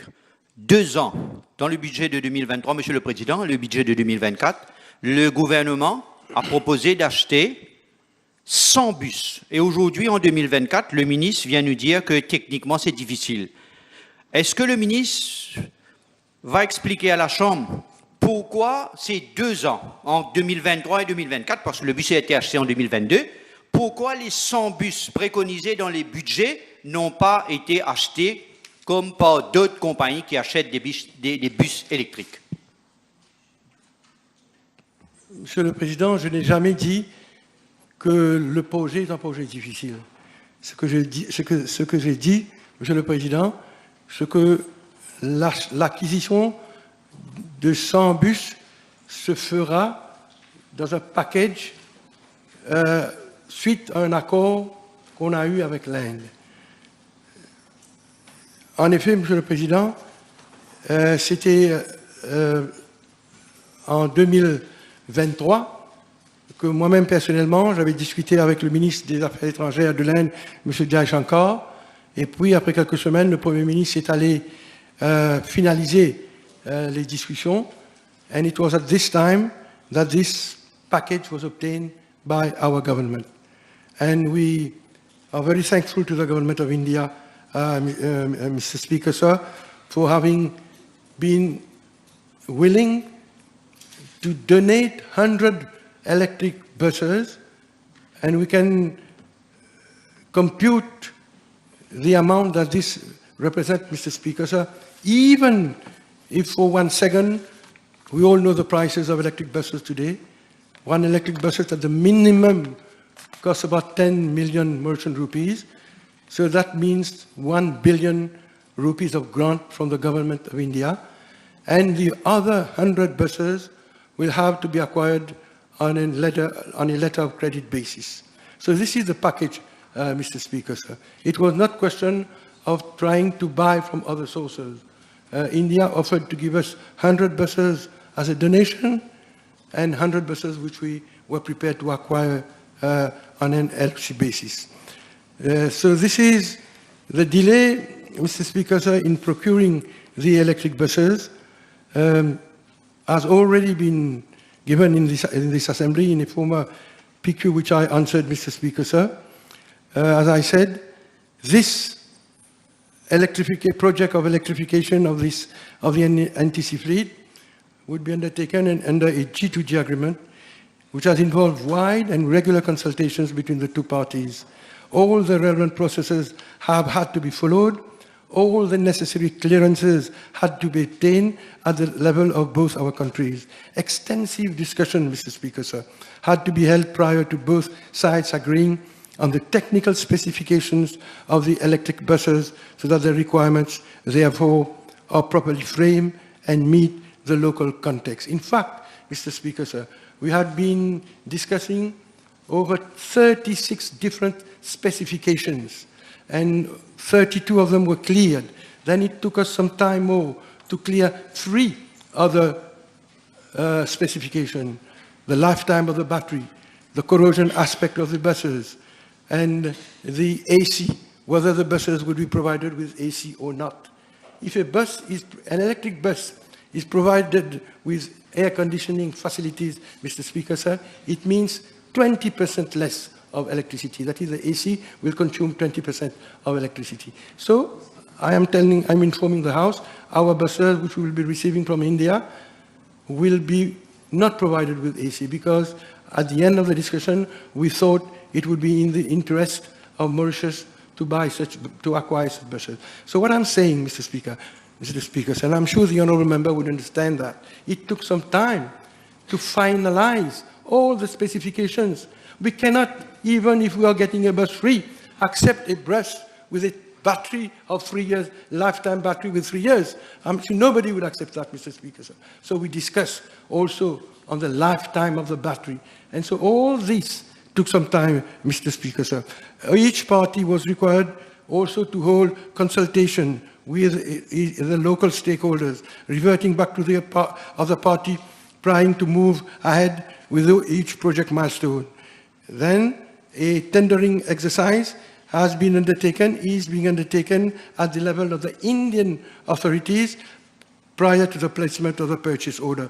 All these, Mr. Speaker, sir, I'm sure the House will understand, have had an impact on the time frame of the project, and we cannot depart from the established procedure in as much as I said this involves, the deal involves two-state a G2G agreement, Mr. Speaker. So as I said, e-technology is much more complex than the acquisition of diesel propelled buses, the NTC, and also the other bus operators, because we have also other local bus operators, Mr. Speaker, sir, are sourcing, familiar with the sourcing of diesel buses, realize that procurement of electric buses are not routine ones. In the case of electric buses, Mr. Speaker, sir, there are several issues to be considered: charging infrastructure and connection to the grid, training of drivers to operate the buses, upskilling the mechanics for the maintenance of the electric buses, sourcing of specific spare parts, redesigning the depot layouts, identifying routes which are most suitable for the electric buses based on terrain condition. So much time was devolved, Mr. Speaker, so to carry out this desk search to identify the best technology available on the market, given that e-mobility also, Mr. Speaker, is fast evolving, and one technology may leapfrog one another, Mr. Speaker. So attention has been paid by the NTC, by government, into assessing the most suitable type of buses adopted for our country, as there is no one-size-fits-all the e-bus solution. So, Mr. Speaker, sir, to answer the honourable member, there has been neither any excessive delay, no red tapeism, inasmuch as this exercise involves two-party states where each of them needs to have internal discussions with their own relevant stakeholders. Additionally, given the novelty, the magnitude of this undertaking, Mr. Speaker, sir. Questions I am sure I have answered all your calls. Questions sufficiently canvassed. So I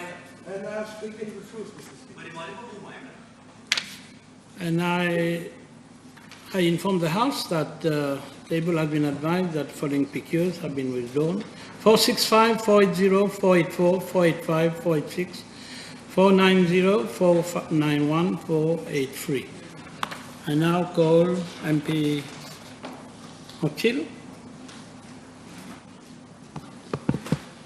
Je vous remercie, Monsieur le Président. B 481, merci.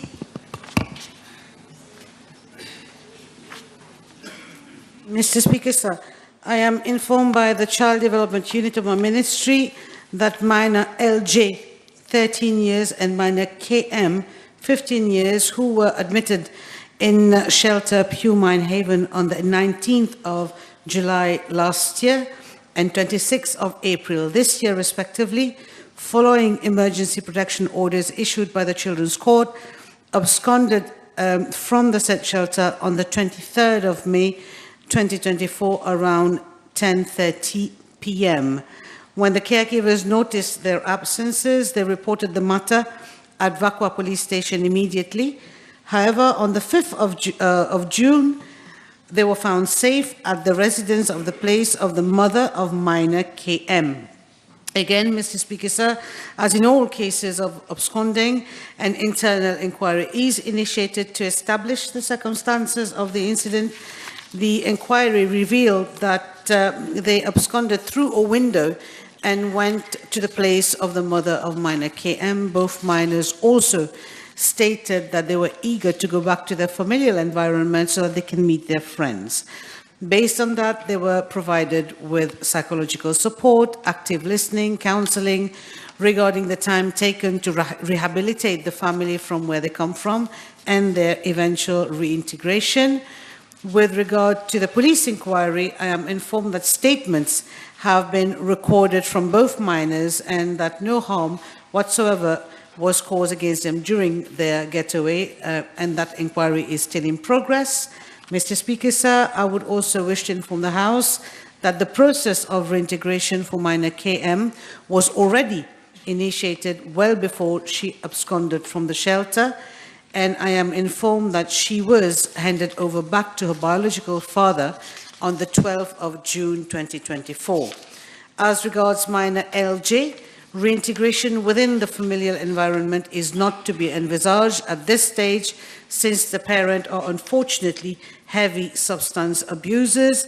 The risk of deprivation of basic needs such as food, hygiene, education could come up due to the conditions of the parents. And in view of preventing that recurrence, the shelter manager has been directed to take remedial actions and increase vigilance at the shelter. Thank you. Je vous remercie, Monsieur le Président. La ministre peut-elle indiquer à la Chambre si c'est normal que la grand-mère de l'adolescente KM ait été informée de la fuite de l'adolescente du shelter 12 jours après l'incident? Merci. Mr. Speaker, sir, as a matter of fact, the The grandmother in question, I don't know exactly when she was informed about, but the maternal grandmother did not have parental responsibility of the minors. The parental responsibility when the minor is within the RCI c'est la responsabilité de l'État. When we had removed those kids, those children from the place of distress, which is a place where they were being neglected, the responsibility was not that of the grandmother. So, in fact, when we find the children or the police manage to locate the absconded minors, it is the person who has la responsabilité parentale qui est informée en premier lieu. So, not the grandmother.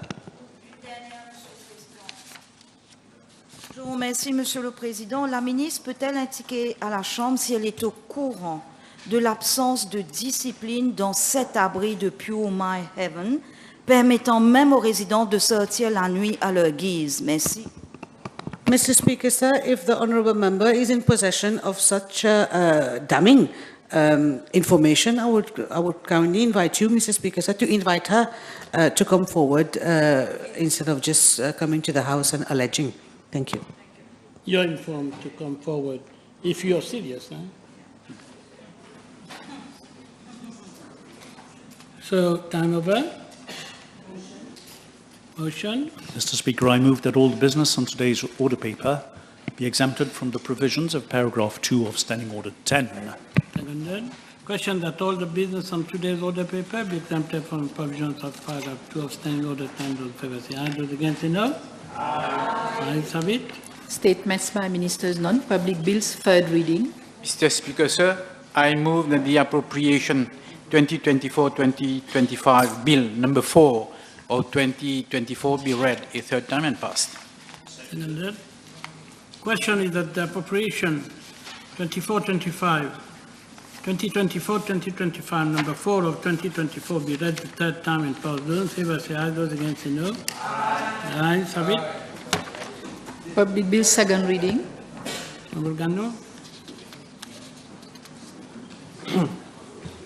Mr. Speaker, sir, I move that the Road Traffic Amendment Bill number 7 of 2024 be read a second time.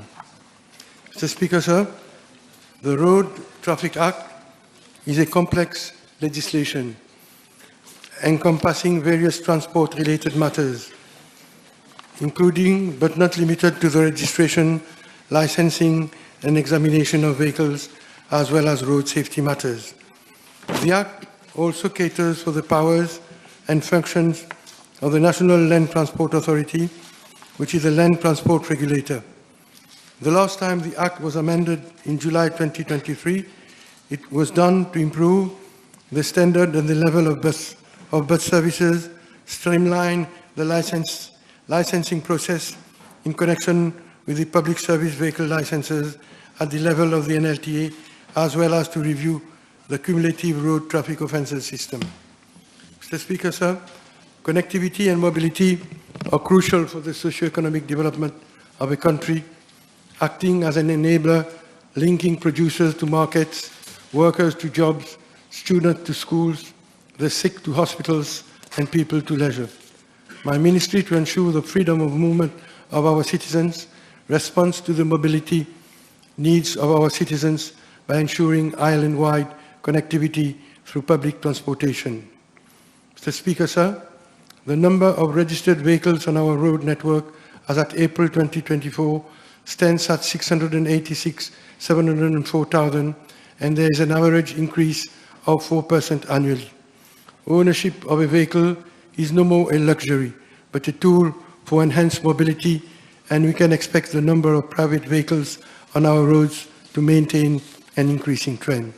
Mr. Speaker, sir, with the increase in number of registered vehicles on our roads, the number of transactions in connection to the change of ownership of vehicles has also increased over the past years.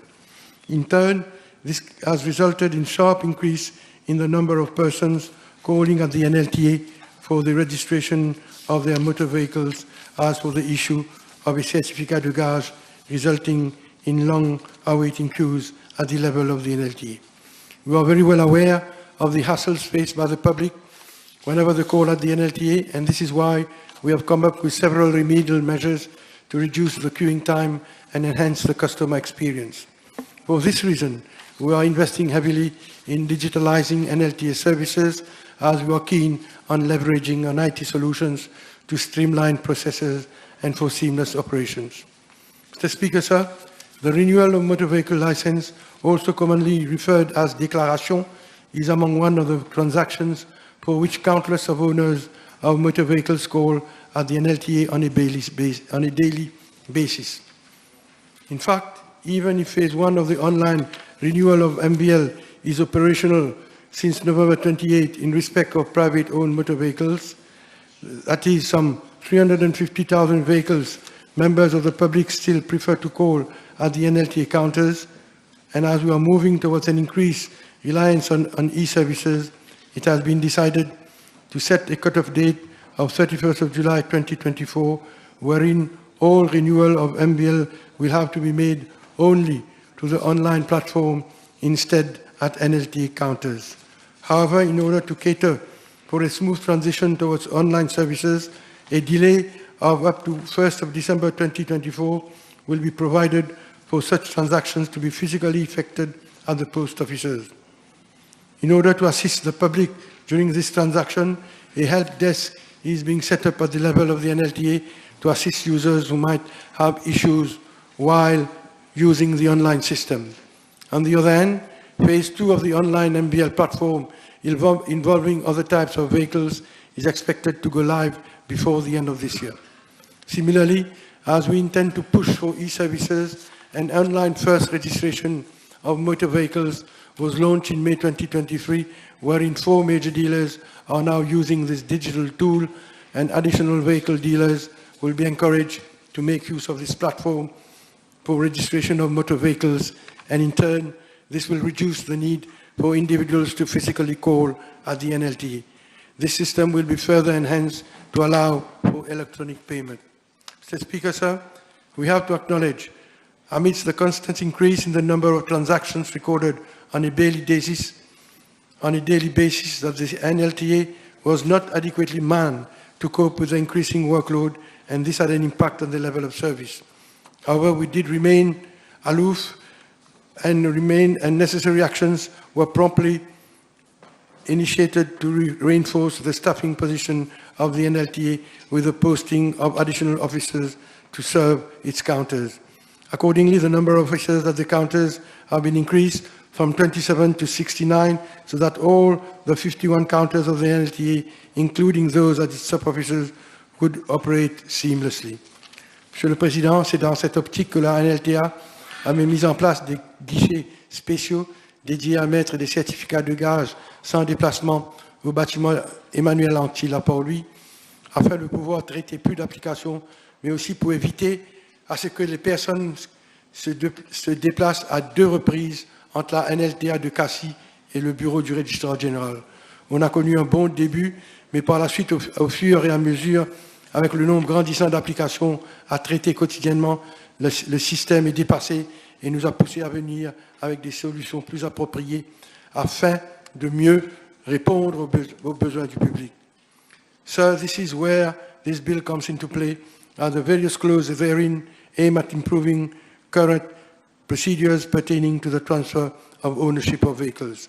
Furthermore, the road safety issue being high on our agenda, and in order to further curb down the number of road casualties, this bill is coming with various amendments to dissuade road users from committing road traffic violations. Mr. Speaker, sir, as detailed in the explanatory memorandum, this bill intends to cater for situations witnessing the transfer of ownership between 2 individuals and whereby no certificate de gage sans déplacement will be required from the NLTA for the registration of the transfer of ownership by the Registrar General. Instead, the transfer in the ownership of that motor vehicle will be registered, provided that the Registrar General is satisfied, following verification on the database of the NLTA, that the motor vehicle or trailer bears no lien. Secondly, allow for the use of structures and objects that are during a procession carried, pushed, pulled, or led on a road to be properly regulated. Thirdly, increase penalties with regard to some offences. Mr. Speaker, sir, the Road Traffic Act 1962 is the overarching piece of legislation regulating traffic on our roads. It also permeates to road safety and provides for a number of road traffic offences in order to maintain orderly use of our road infrastructure. It is apposite to note that given the dynamic nature of transport operations, coupled with evolution in the field of road safety, the Road Traffic Act had over the past decade been amended on various occasions to make it more stringent for road users not observing the various provisions therein with a view to making our roads safer. In the same vein, and with a view to curing some gaps in the legislation, in 2019, the Act was amended to make it an offence for a person to drive a vehicle whilst being under the influence of a drug or an intoxicating substance. The law came in force in June 2022, and since then, Mr. Speaker, sir, 165 cases have been registered for the period of June 2022 to December 2022. 892 cases have been registered for year 2023, and 219 cases have been registered only for January and February 2024. With the rise in the rate of motorization, sir, and increased mobility in our country, and the limited road space to accommodate same, congestion is one of our main concern, and we need to ensure that this space is used in a safe manner by all our road users. Added to that, Mr. Speaker, sir, it has been observed that during some festivals, the traffic fluidity on our roads is further reduced, mainly to mass convergence towards specific locations. This situation is aggravated by the conveyance of oversized structures causing traffic delays, which at times poses road safety risk, and we could not remain impassible to this situation. Mr. Speaker, sir, it is with deep regret that we witness the tragic demise of several young people for the past 2 years, mainly due to processions involving structures and public roads. These two incidents, which have left an indelible imprint in our memory and which was very distressing to the whole nation. Unfortunately, as it stands today, there is no specific and binding provisions in place as regards the use of such structures or objects which are carried, pushed, pulled, or led during a procession on a road. To that end, in order to address this gap in our legislation, we had to make relevant provisions for regulating the conveyance of such structures. This is why we have introduced this bill, as we do not wish such incidents to occur anew. Mr. Speaker, sir, the average number of fatal road accidents taken over the last 5 years is 126. Since last year, we have observed a rise whereby it reached 130 in 2023, with 138 killed on our road. Unfortunately, the trend during this year is still on the rise and has reached 61 for period starting 1st January this year to 16th of June. We have also observed that the most vulnerable road users are usually motorcyclists, representing 45% of all fatalities, followed by pedestrians, accounting for 23% of fatalities. This is due to the direct physical exposure to impacts during a road crash. It is also to be noted that most of our accidents are caused due to reckless behavior by motorists and pedestrians. This is why we are coming with bold measures aiming to make our roads safer and to act as a stronger deterrent against rash and negligent behaviors. Mr. Speaker, sir, it was also found that the age group of motorcyclists who are most at risk are within the age band of 16 to 30 years old, representing 43% of all motorcycle fatalities, followed by the age group of 31 to 45 years. It has also been observed that 30% of all killed and serious injury crashes involve holders of provisional driving license, learner as we call them, and 16% were riding without a driving license. The causes of crashes are many, with the main contributing causes being overspeeding as well as drink and drug driving. Mr. Speaker, sir, in addition to enforcement, my ministry is also favouring engineering and education as its strategy to enhance the level of safety on our roads. A safe system approach has been adopted by the TMRSU while implementing infrastructural projects so as to make our roads more forgiving. What this means, Mr. Speaker, is that the road safety strategy is much broader as it encapsulates several considerations, such as improvement of road furniture and detailed reconfigurations are planned and executed to reduce the probability and severity of accidents.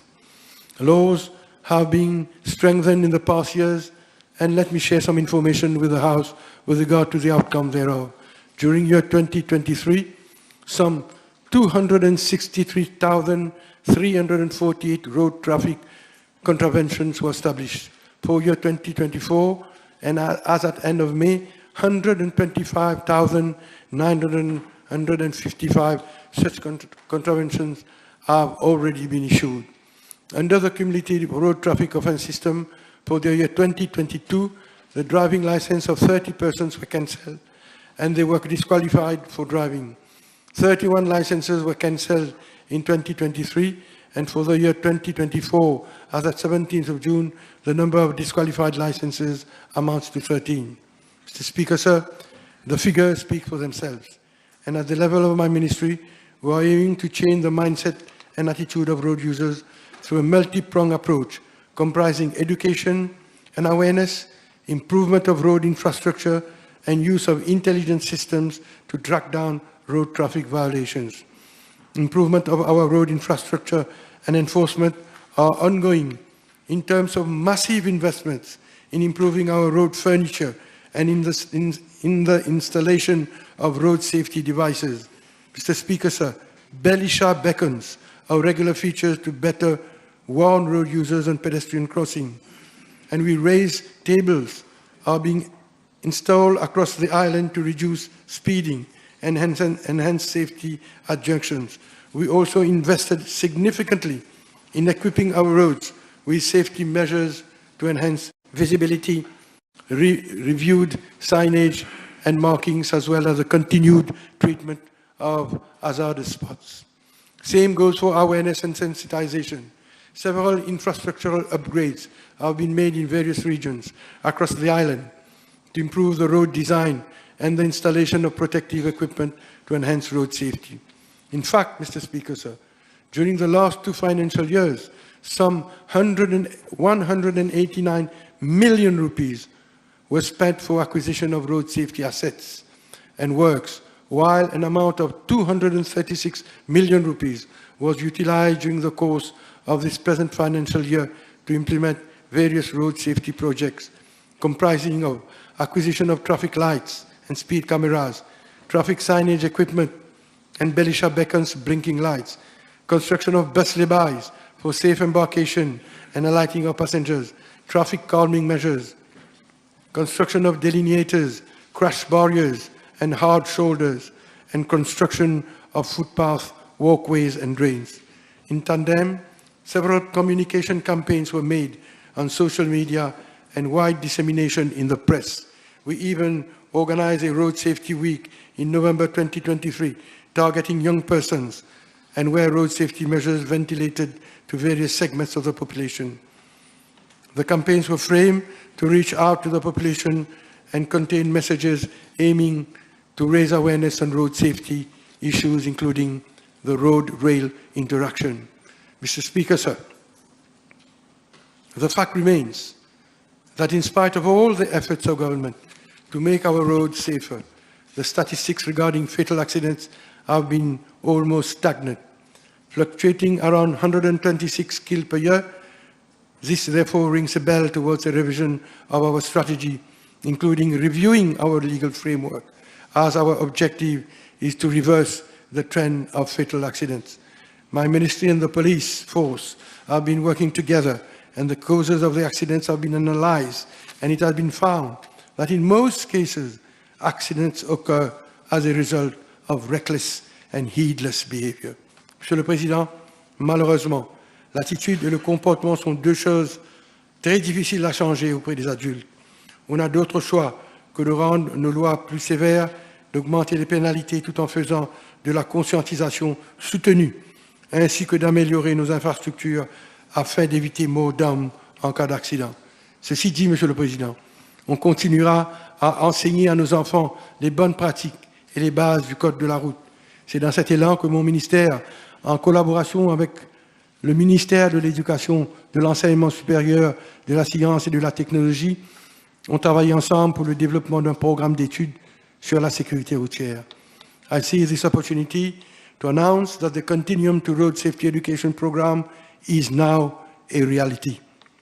Road safety education is being inculcated to primary school children of grade 1 to 6, for which 853 teachers were trained, of which 509 holistic teachers, 86,000 road safety books have been published and distributed to students of grade 1 to 6. Practical sessions on road safety are also being imparted to those students by the Road Safety Unit of the TMRSU. Additionally, the road safety materials have been digitalized and 28 animated videos for 28 lessons have been produced for grade 1 and 20 animated videos for 20 lessons for grade 2. 31 digital learning resources for 28 lessons for grade 1 and 3, and 23 digital learning resources for 20 lessons for grade 2 have also been developed. We are going a step further, as we will shortly introduce road safety education as from the pre-primary in order to instill among our school children the tenets of road safety and the responsibilities devolved upon road users. Mr. Speaker, sir, inculcating road safety culture to enable a change in behavior and attitude on our roads is a process that will reap its benefit over time. In the immediate, sensitization and enforcement have to be further strengthened so as to ensure compliance with the laws in place with a view to limit death toll on our roads. It is exactly in this context that we are reviewing existing penalties and revisiting some provisions of the Act throughout this bill. Allow me now to elaborate more into details the different clauses of this bill. Mr. Speaker, sir, during Mahashivratri 2023, an unfortunate incident took place wherein 2 people lost their lives when one Karwar caught fire after coming into contact with high voltage electricity cables. Guidelines were thereafter issued prior to Mahashivratri 2024 with a view to restricting the conveyance of oversized Karwar along public roads. However, the guidelines were not fully complied with by everyone, unfortunately, sir, resulting in a similar accident in 2024, wherein 7 lives were lost. Those 2 incidents, indeed, cause immense sadness among the whole nation. And in order for us not to witness such incident in the future, a proper framework has to be established to cater for processions. This Act is being amended to enable regulations to be made on processions along our roads. Therefore, Clause 3 of the bill, provision is being made for a broader definition of the word traffic. The words, quote, structures or objects being carried, pushed, pulled, or led during a procession are therefore being added to the definition of the word traffic. Sir, subsequently through Clause 10 of the bill, it has been provided as follows. A police officer would be vested with such powers as may be necessary for enforcement purposes, including the movement of structures or objects being carried, pushed, pulled, or led during a procession. The permissible size of the structures would be established thereafter by way of new regulations after the bill is enacted. Monsieur le Président, je souhaite préciser que tout type de procession seront réglementés et que cette loi ne se limitera pas seulement aux processions religieuses. Mr. Speaker, sir, presently there are some 51,000 certificats de gage sans déplacement issued by the NLTA on a yearly basis for the purpose of sale of vehicles. A certificate de gage sans déplacement is a document issued to the owner of a vehicle upon sale of a vehicle, certifying whether or not the said vehicle is burdened with a lien in line with Article 2110 of the Code Civil Mauricien. The sale of a vehicle involves three processes. One, the issue of the certificate de gage sans déplacement manually effected by the NLTA. Then, the registration of the vehicle and payment thereof, which is effected seamlessly online by the Registrar General. And thirdly, finally, the transfer of the ownership and the issue of the registration book manually at the level of the NLTA.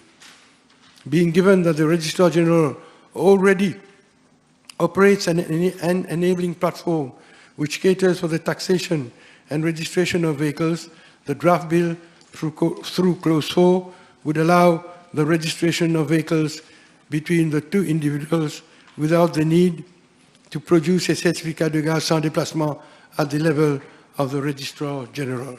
Mr. Speaker, sir, it has also been observed that in many cases, the change in ownership, precisely the registration of the horsepower in the name of the new owner, was not done within the prescribed time of 14 days, in line with Section 6(1)(a)(4) of the Act, leading to situations where the sale was not validly registered, or where the horsepower was not amended to reflect the change in ownership to the name of the true owner, and which is commonly known as papier blanc. Many such cases have been reported, wherein the new owners did not register the change in ownership, and where offences were committed with the car resulting in previous owners being served notices or apprehended by the police. To ensure compliance with the law, provision is therefore being made for the introduction of penalties for defaulters. As such, Mr. Speaker, sir, any person who would be contravening Section 1(a)(4) would, upon first conviction, be liable to a fine not less than 25,000 rupees and would not exceeding 50,000 rupees. Upon second conviction, a person would be liable to a fine of not less than 50,000 rupees and not exceeding 100,000 rupees. Whereas on a third and subsequent conviction, a person would be liable to a fine not less than 100,000 rupees and to imprisonment for a term not exceeding 2 years. Mr. Speaker, sir, in order to enable the online verification of lien at the level of the Registrar General, Clause 5 of the bill would cater for the verification of any lien on a motor vehicle or trailer prior to the registration and transfer of ownership of same. As regards to the issue of horsepower, same would still be undertaken by the NLTA. In order for the new process to be efficient, the Registrar General would have access to the NLTA database, and in that effect, sharing of information among the two institutions would be lawfully allowed through Clause 6 of the bill. Accordingly, Clause 13 of the bill provides for the waiving of the current fees of 50 rupees for the issue of the certificate de gage sans déplacement. Mr. Speaker, sir, increase in fatal road accidents is mainly due to careless driving and riding behavior.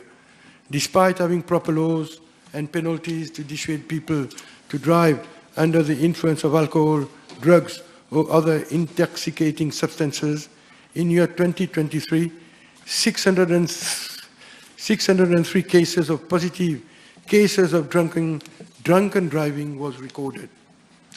As regards driving under the influence of drug, as I just mentioned above, 892 cases of driving under the influence of drug were recorded in year 2023. Mr.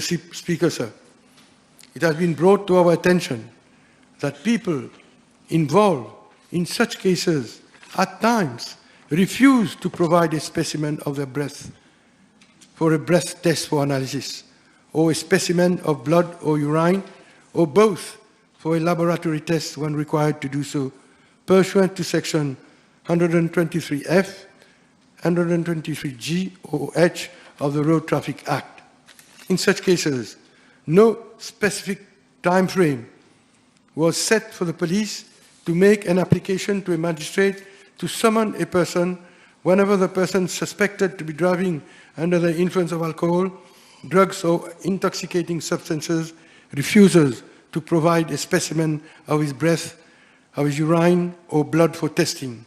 In view thereof, Mr. Speaker, sir, Clause 7 of the bill provides for the police to make such application within a prescribed time frame of 30 days now. Concurrently, the penalty for the above would be amended as such that when found guilty by a magistrate, the disqualification period for driving a motor vehicle would be not less than 4 months, but not exceeding 8 months, instead of a period not exceeding 2 months from the date of the order. Mr. Speaker, sir, sadly, illegal road racing has become much of a phenomenon amongst youngsters, especially among motorcyclists, which has led to serious accidents and even fatal ones.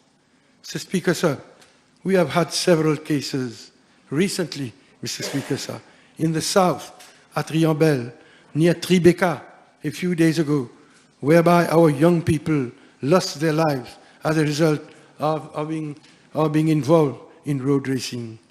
The prevailing maximum fine of 1,000 rupees upon conviction under Section 125 of the Act, apart from being reasonably low, is no more seen as a deterrent for those participating in illegal road racing. Clause 8 of the bill, therefore, provides for an increase in fine with a minimum of not less than 10,000 rupees, but not exceeding 25,000 rupees on a first conviction, of a fine not less than 25,000 rupees, but not exceeding 50,000 rupees on a second conviction, and a fine not less than 5,000 rupees, but not exceeding 100,000 rupees, and to imprisonment for a period not exceeding 2 years for a third or subsequent conviction. Mr. Speaker, sir, this increase in fine will definitely act as a major deterrent to illegal rally participants. Mr. Speaker, sir, moreover, participation in illegal road racing activities, or in case a person fails to comply with such conditions imposed by the Commissioner of Police during a road racing event, this would constitute an offence and will be captured under the road traffic cumulative offence, implying that one will be at a higher risk of being disqualified from driving a motor vehicle or holding a license. Mr. Speaker, sir, under the Road Traffic Act, the penalties for various offences have been well defined. However, due to the complexity of the Act and the wide coverage it has had on traffic offences, penalties relating to some offences have not been specifically defined. In such cases, Section 1631B of the Act provides for any person who commits an offence under this Act shall, on conviction, be liable where no special penalty is provided, to a fine not exceeding 100,000 rupees and to imprisonment for a term not exceeding 5 years. The third schedule of the Act presently provides for 11 offences under the cumulative road traffic offences system, and the number of cumulative road traffic offences for which a person is liable to disqualification from driving is 4 within a period of 24 months now. With a view to providing stronger sanctions, Clause 11 of the bill provides for 12 additional road traffic offences under the third schedule of the Act, which are considered crucial for road safety, that is to say, additional offences, all directly related to road safety, would now be captured under the cumulative road traffic offences, implying that drivers and road users, be it motorists or two-wheelers, would now have to be more cautious and be wary of their actions and conduct on the roads as they run the risk of having their licenses cancelled. Monsieur le Président, les lois ne doivent pas rester figées et se doivent d'être revues dans le temps. Nous ne pouvons et ne devrions pas cautionner l'immobilisme concernant la sécurité routière et ce, quel que soit le contexte. Le but, Monsieur le Président, est de nous assurer que les amendes aient un effet des plus dissuasifs, car vous allez convenir que maintenant, le même montant sur une période étendue n'aurait jamais le même impact sur le comportement des usagers de la route. Il y a des pénalités qui sont restées inchangées pendant plusieurs années, c'est-à-dire depuis 2018. Comme illustration, Monsieur le Président, le montant fixé pour le délit de overtaking or passing a vehicle which has stopped at a pedestrian crossing a été revu de 1 000 roupies à 5 000 roupies. Monsieur le Président, il est inconcevable qu'un délit de cette envergure, c'est-à-dire dépasser une voiture qui s'est arrêtée devant un passage clouté pour permettre les piétons de traverser sur ce passage clouté, et vient cet imprudent qui overtake cette voiture qui s'est arrêtée devant le passage clouté pour permettre à un enfant ou un piéton de traverser sur le passage clouté, Monsieur le Président. Il est inconcevable qu'un délit de cette envergure et qui a causé la mort de plusieurs personnes reste à 1 000 roupies, reste inchangé, Monsieur le Président. C'est pour cette raison que nous nous sommes attelés à réactualiser le montant de certains fixed penalties dans un souci d'ajuster les pénalités pour mieux refléter la gravité de certains manquements des usagers de la route. De même, Monsieur le Président, le délit de failing to allow free and uninterrupted passage to a pedestrian using a crossing. Quel est ce délit, Monsieur le Président?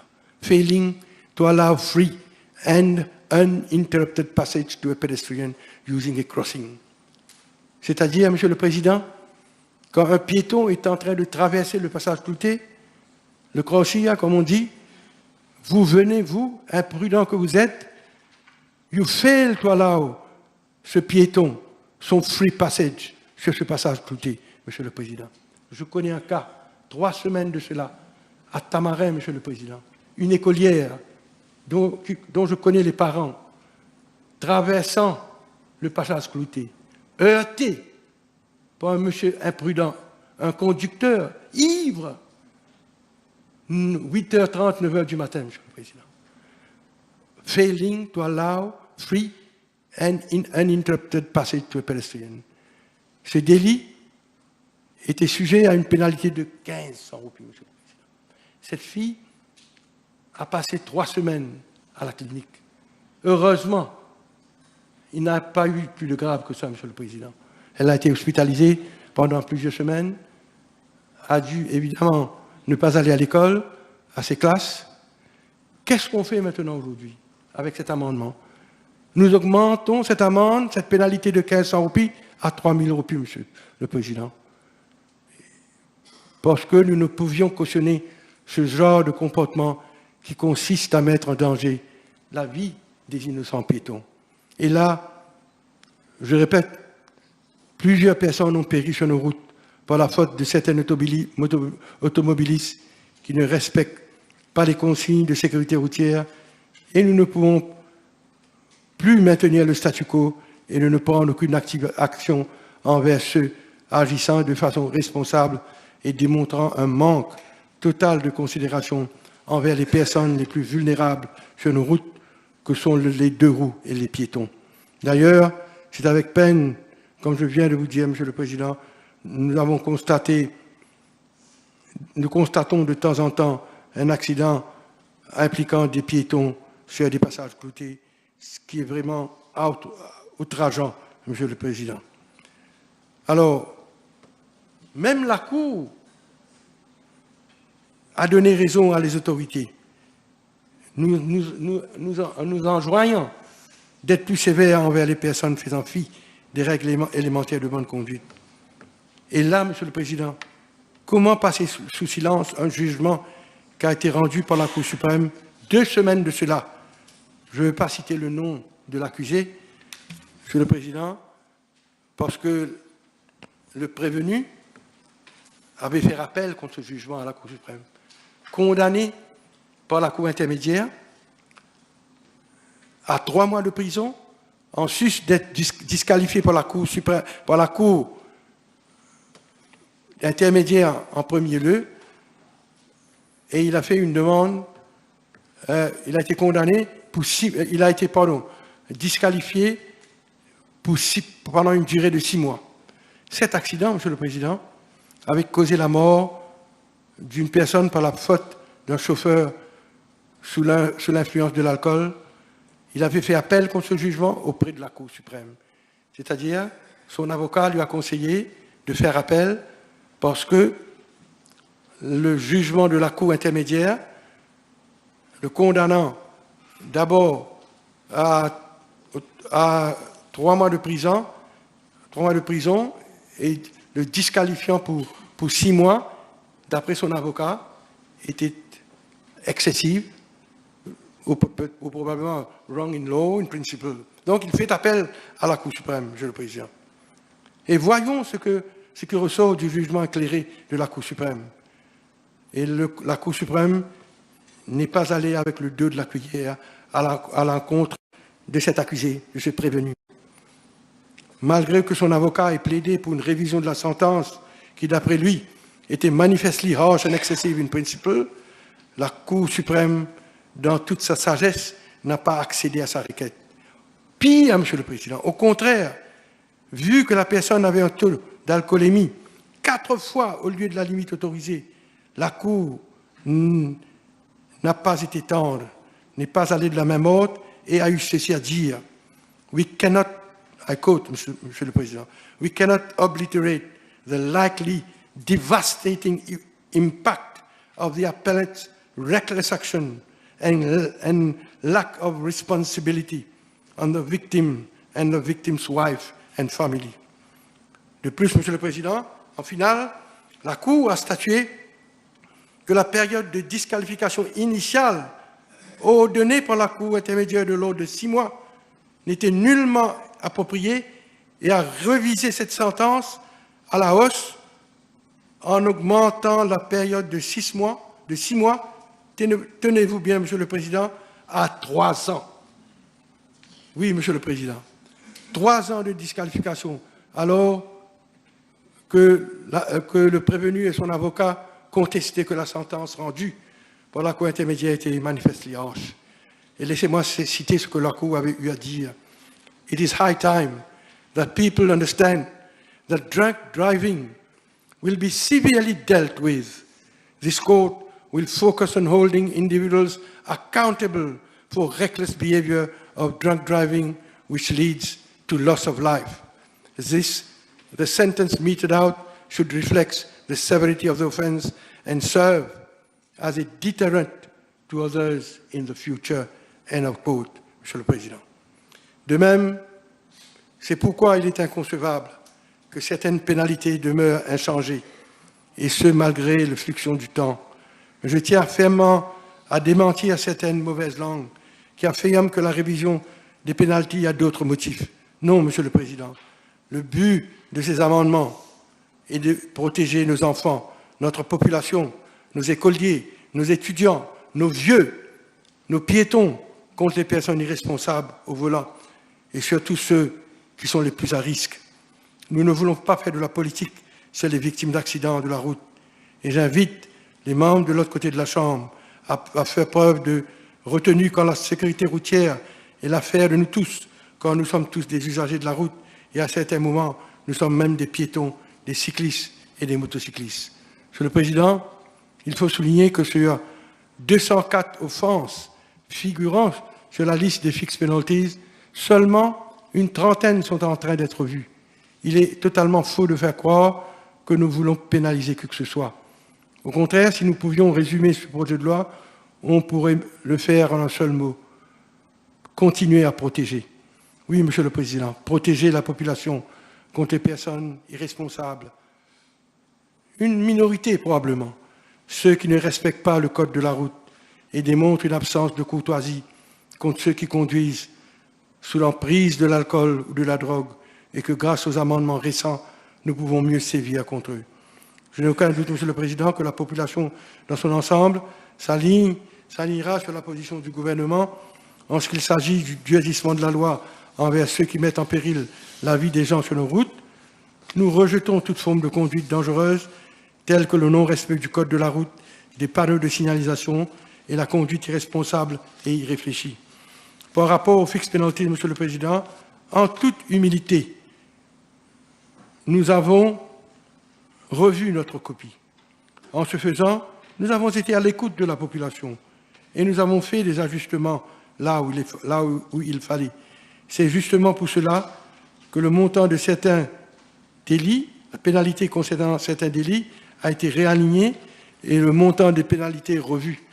Nous avons aussi, autant que possible, aligné les offenses du même type sur le même barème, et ce, dans un souci de proportionnalité, tout en tenant compte, comme je l'avais mentionné plus haut, que certains montants n'avaient pas été révisés depuis belle lurette et il fallait réajuster les pénalités. Par exemple, pour une offense aussi sérieuse que le non-port de la ceinture de sécurité, l'amende a dû être révisée car il a été constaté en moyenne au cours de ces dernières années qu'environ 8 passagers se trouvant les sièges arrière périssent dans les accidents, Monsieur le Président.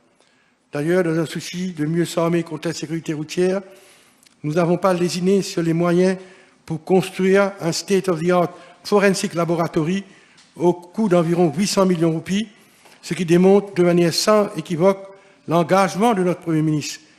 Pour ce state-of-the-art forensic laboratory a été commandité par le bureau du Premier ministre, qui démontre son engagement, notre engagement envers la sécurité de nos concitoyens sur nos routes. Qu'est-ce que je veux dire, Monsieur le Président, quand je parle d'un state-of-the-art forensic laboratory? Et pourquoi je saisis cette occasion pour en parler? Parce que cela nous a permis de procéder à des tests plus poussés pour détecter la présence de substances illicites dans le sang des automobilistes, Monsieur le Président. Et là, dans un cas, le FSL a pu déceler plus de 8 types de drogues, 8 types de drogues dans le sang d'un usager de la route. Et cela démontre d'abord toute cette imprudence, Monsieur le Président, et toute cette volonté à faire de notre part nos routes un espace plus sûr. 219 cas ont été positifs.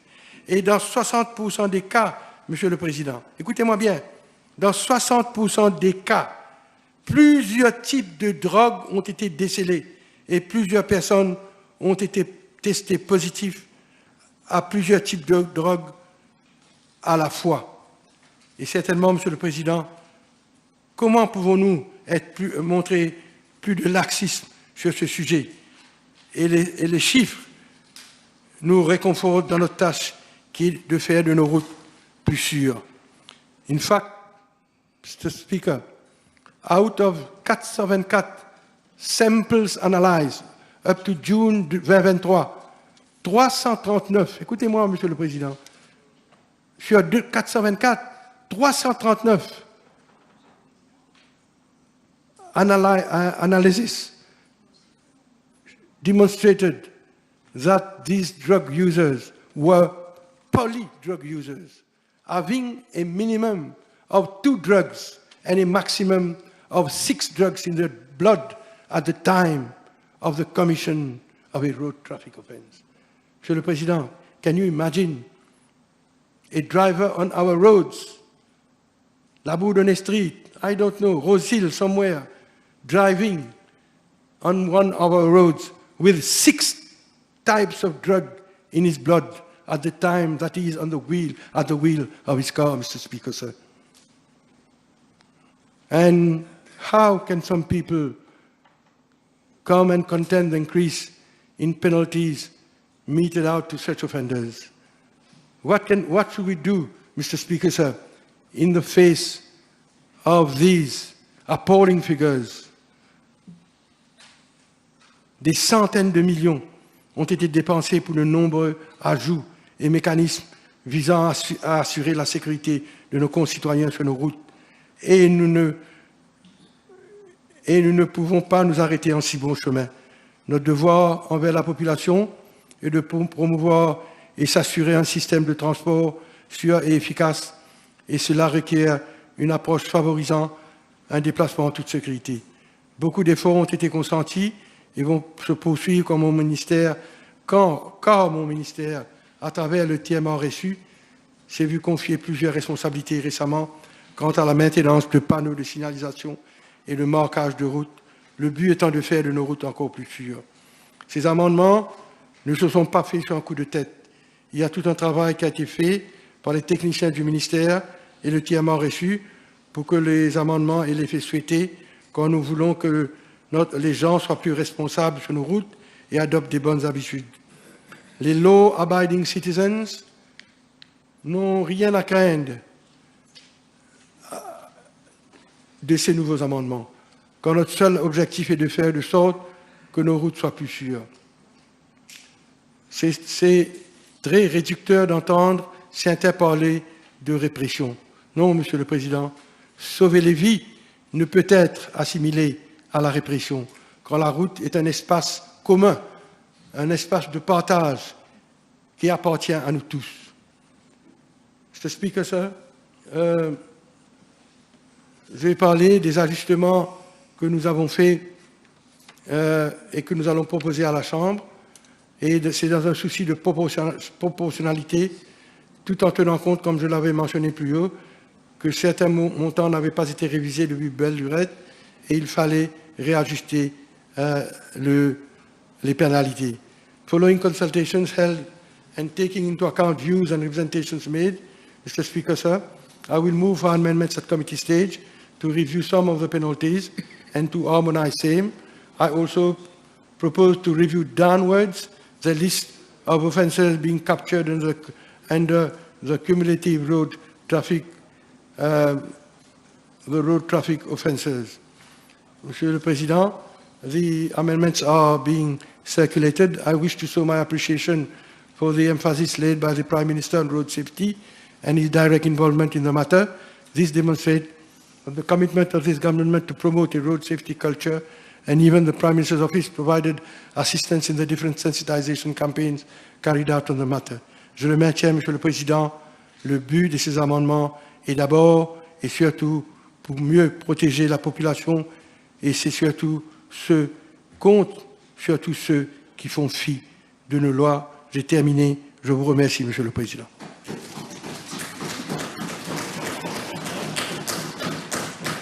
So, before I give you the floor, let me remind honourable members that the bill today before this House is an amendment bill. And I therefore appeal to honourable members to confine their observations to the amendments contained therein. Thank you. So, Honourable Leader of the Opposition. Thank you very much, Mr. Speaker. Of course, we'll try to confine to specific amendments being brought to the legislation, but you'd concur with me that the Minister has opened the debate and has referred to deterrence, prevention, and issues which are not directly relevant to the amendments being brought before us. Let me make it quite clear that deterrence is not correlated directly to increase in fines. There are other issues that have to be flagged and flogged, and emphasis is one of the issues that has to be taken on board. I, like the Minister, has made it a point to talk to several persons, okay? And people are worried. Not that they are that they will fall foul of the law, not that they are not law-abiding citizens, but everybody you meet will tell you that the fines are disproportionate, excessive.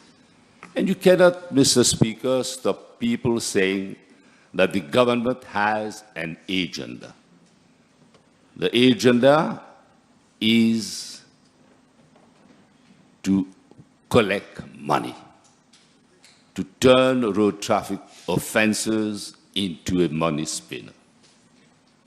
Now, the biggest omission in this bill, as I've stated, is emphasis on deterrence, on training, and road safety per se.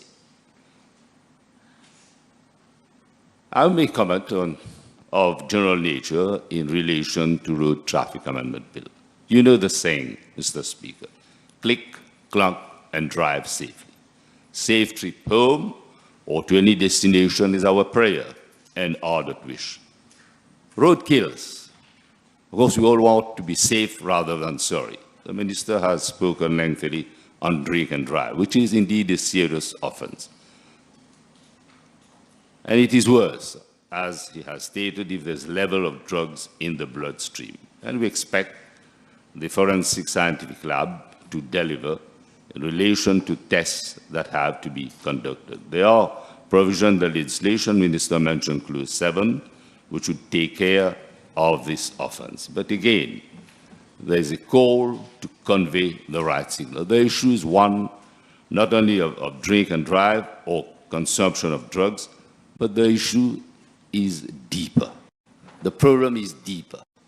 And the drug issue has to be addressed. Unfortunately, government is yet to address this issue. I'm not going to say that has failed abysmally, but this is an issue that has to be addressed forcefully. Of course, no one wants drugs to be in the blood level. There is no threshold for toleration of drugs. There's always a note of warning also when one is on medicated drugs. But the risks are sometimes self-made and self-inflicted. You can see people who are standing at the side of the road waiting to cross with their heads in their phones. For example, at the corner of an unlit road to the SBM Park in Forest Side, a big trailer of a juggernaut is parked on and off, and it is a recurrent feature. And we expect the road traffic management to act and to act forcefully and diligently. An accident-prone area has been created, sometimes and largely due to indifference and insensitivity to safety and security. Whoever does it cannot get away, I take it, I conquer. But at the same time, the fines cannot be disproportionate. Now, traffic management officers have to be diligent, and they have to be present, and they have to act forcefully, and they have to make sure that the right signals are sent to those who often break the law. How many of these at-risk areas are there? The sites where there is no safety camera are obviously the preferred choices. We're all for prescribed regulations. They should provide the avenue of redress. But again, I will come back that these fines cannot be excessive. Let me advise the Minister to err on the side of caution on the cumulative road traffic offences, and I will elaborate later on. Mr. Speaker, polluters and offenders of road traffic must pay, but they cannot have stated be fleeced. A fine has to be reasonable. There cannot be quantum leap of fines. Offences relating to safety, silencers, insurance vignette have increased by 150%. And those who break speed limit will be severely fined. The Minister has said, has given figures in relation to the number of motorized road users. And as he said, the number will continue to increase, and incidentally, there will be an increased number of persons who will break the law. But I will come back again to say that this is not the reason why government has to rip off taxpayers directly or indirectly. I know of people who have stated that, you know, if with that substantial increase in fine, you might as well take my vehicle, because the fines are so excessive. I won't be able to pay. And this is the harsh reality, and this is the naked truth. It is not because government gives that government has to take. I grant you there's no free lunch, but government cannot always be government, and government cannot always decide. Because government has been made to retreat and surrender, the will of the people is a great force to be reckoned. Mr. Speaker, the Minister has said it, and I concur, the fleets of motorized or non-motorized vehicles are growing. But the correlation of accident between increasing road network and vehicles is obvious. Since 2015, the regime has failed to face the problem fair and square, head-on, as we say. Has a reliable study based on empirical evidence been conducted to assess the causes of 140 fatal accidents in year 2023? The dangers always lurch with repairs of total loss of vehicle. Total loss should be total loss. There should be no compromise. But I grant you, drivers are keen on repair because of the constant increase in price of insurance and repair largely due to depreciation of the rupee. The metro, unfortunately, has compounded the problem of road safety and security in some areas. Saint-Jean Road has been narrowed with the right rail track of metro. And if there's an emergency call to be attended by ambulance or fire services, it spells a disaster. It is the outcome of poor infrastructural planning by the regime, which was fiercely condemned by Minister Gagnon and his colleague, the Minister of Environment, when they were on the opposition bench. Causes of accidents are multifactorial. I'm not going to go into many of the causes, but let me say that road traffic signs, the keep left signals, especially at roundabout, are misleading. At the roundabout of Phoenix, if drivers cross over and caught, the offense will be compounded as cumulative road traffic offenses. And if enforced, many drivers will lose their licenses. The offense should stand on its own. Mr. Speaker, in 2018, amendments to the Road Traffic Bill also made provision to increase cumulative road traffic offences from 11 to 24. And the Prime Minister realized the blunder and impressed upon the then Minister responsible for road safety to go back to the drawing board and keep the cumulative road traffic offences to 11 as was. Now the Minister is daring and keen to increase the cumulative offences to 32. This is provocative and unnecessary. Let me come to fitness centres. How reliable are fitness centres? I grant you there's no compromise on road safety, but the values and merits of road safety have to be constantly disseminated with reach out to all. Some experts have argued for training on defensive driving for drivers, and online training that delivers a certificate of a completion with checks for scrutiny. Mr. Daniel Raymond set up a training school for motorbike drivers, and after 6 months of hand-on training, it was agreed that they would take exams to be eligible to have a license. Unfortunately, the gentleman has gone and the school has fallen. Make sure you're not going outside the debate. Just a few minutes ago, before the Honourable Leader of Opposition took the floor, indicated that we need to concentrate on the amendments being proposed in the bill. And I'm fairly certain that the Leader of the Opposition, I speak under your correction, Mr. Speaker, sir, has completely left the ambit of the amendments being proposed. How is the Leader of the Opposition supposed to make his speech when the Minister has not yet submitted the amendments to the amendments that we are supposed to be talking about? How is that possible? I will come to your point. First of all, let me address this point. Honourable Leader of the Opposition, your debate should concentrate on the first series of amendments. And, okay, let us break. I ask you first, I ask you whether you are willing to talk. You took your responsibility, you said, yes, let me break until the Minister circulates amendment. Because you misled the chamber when you said, yes, you are ready to talk.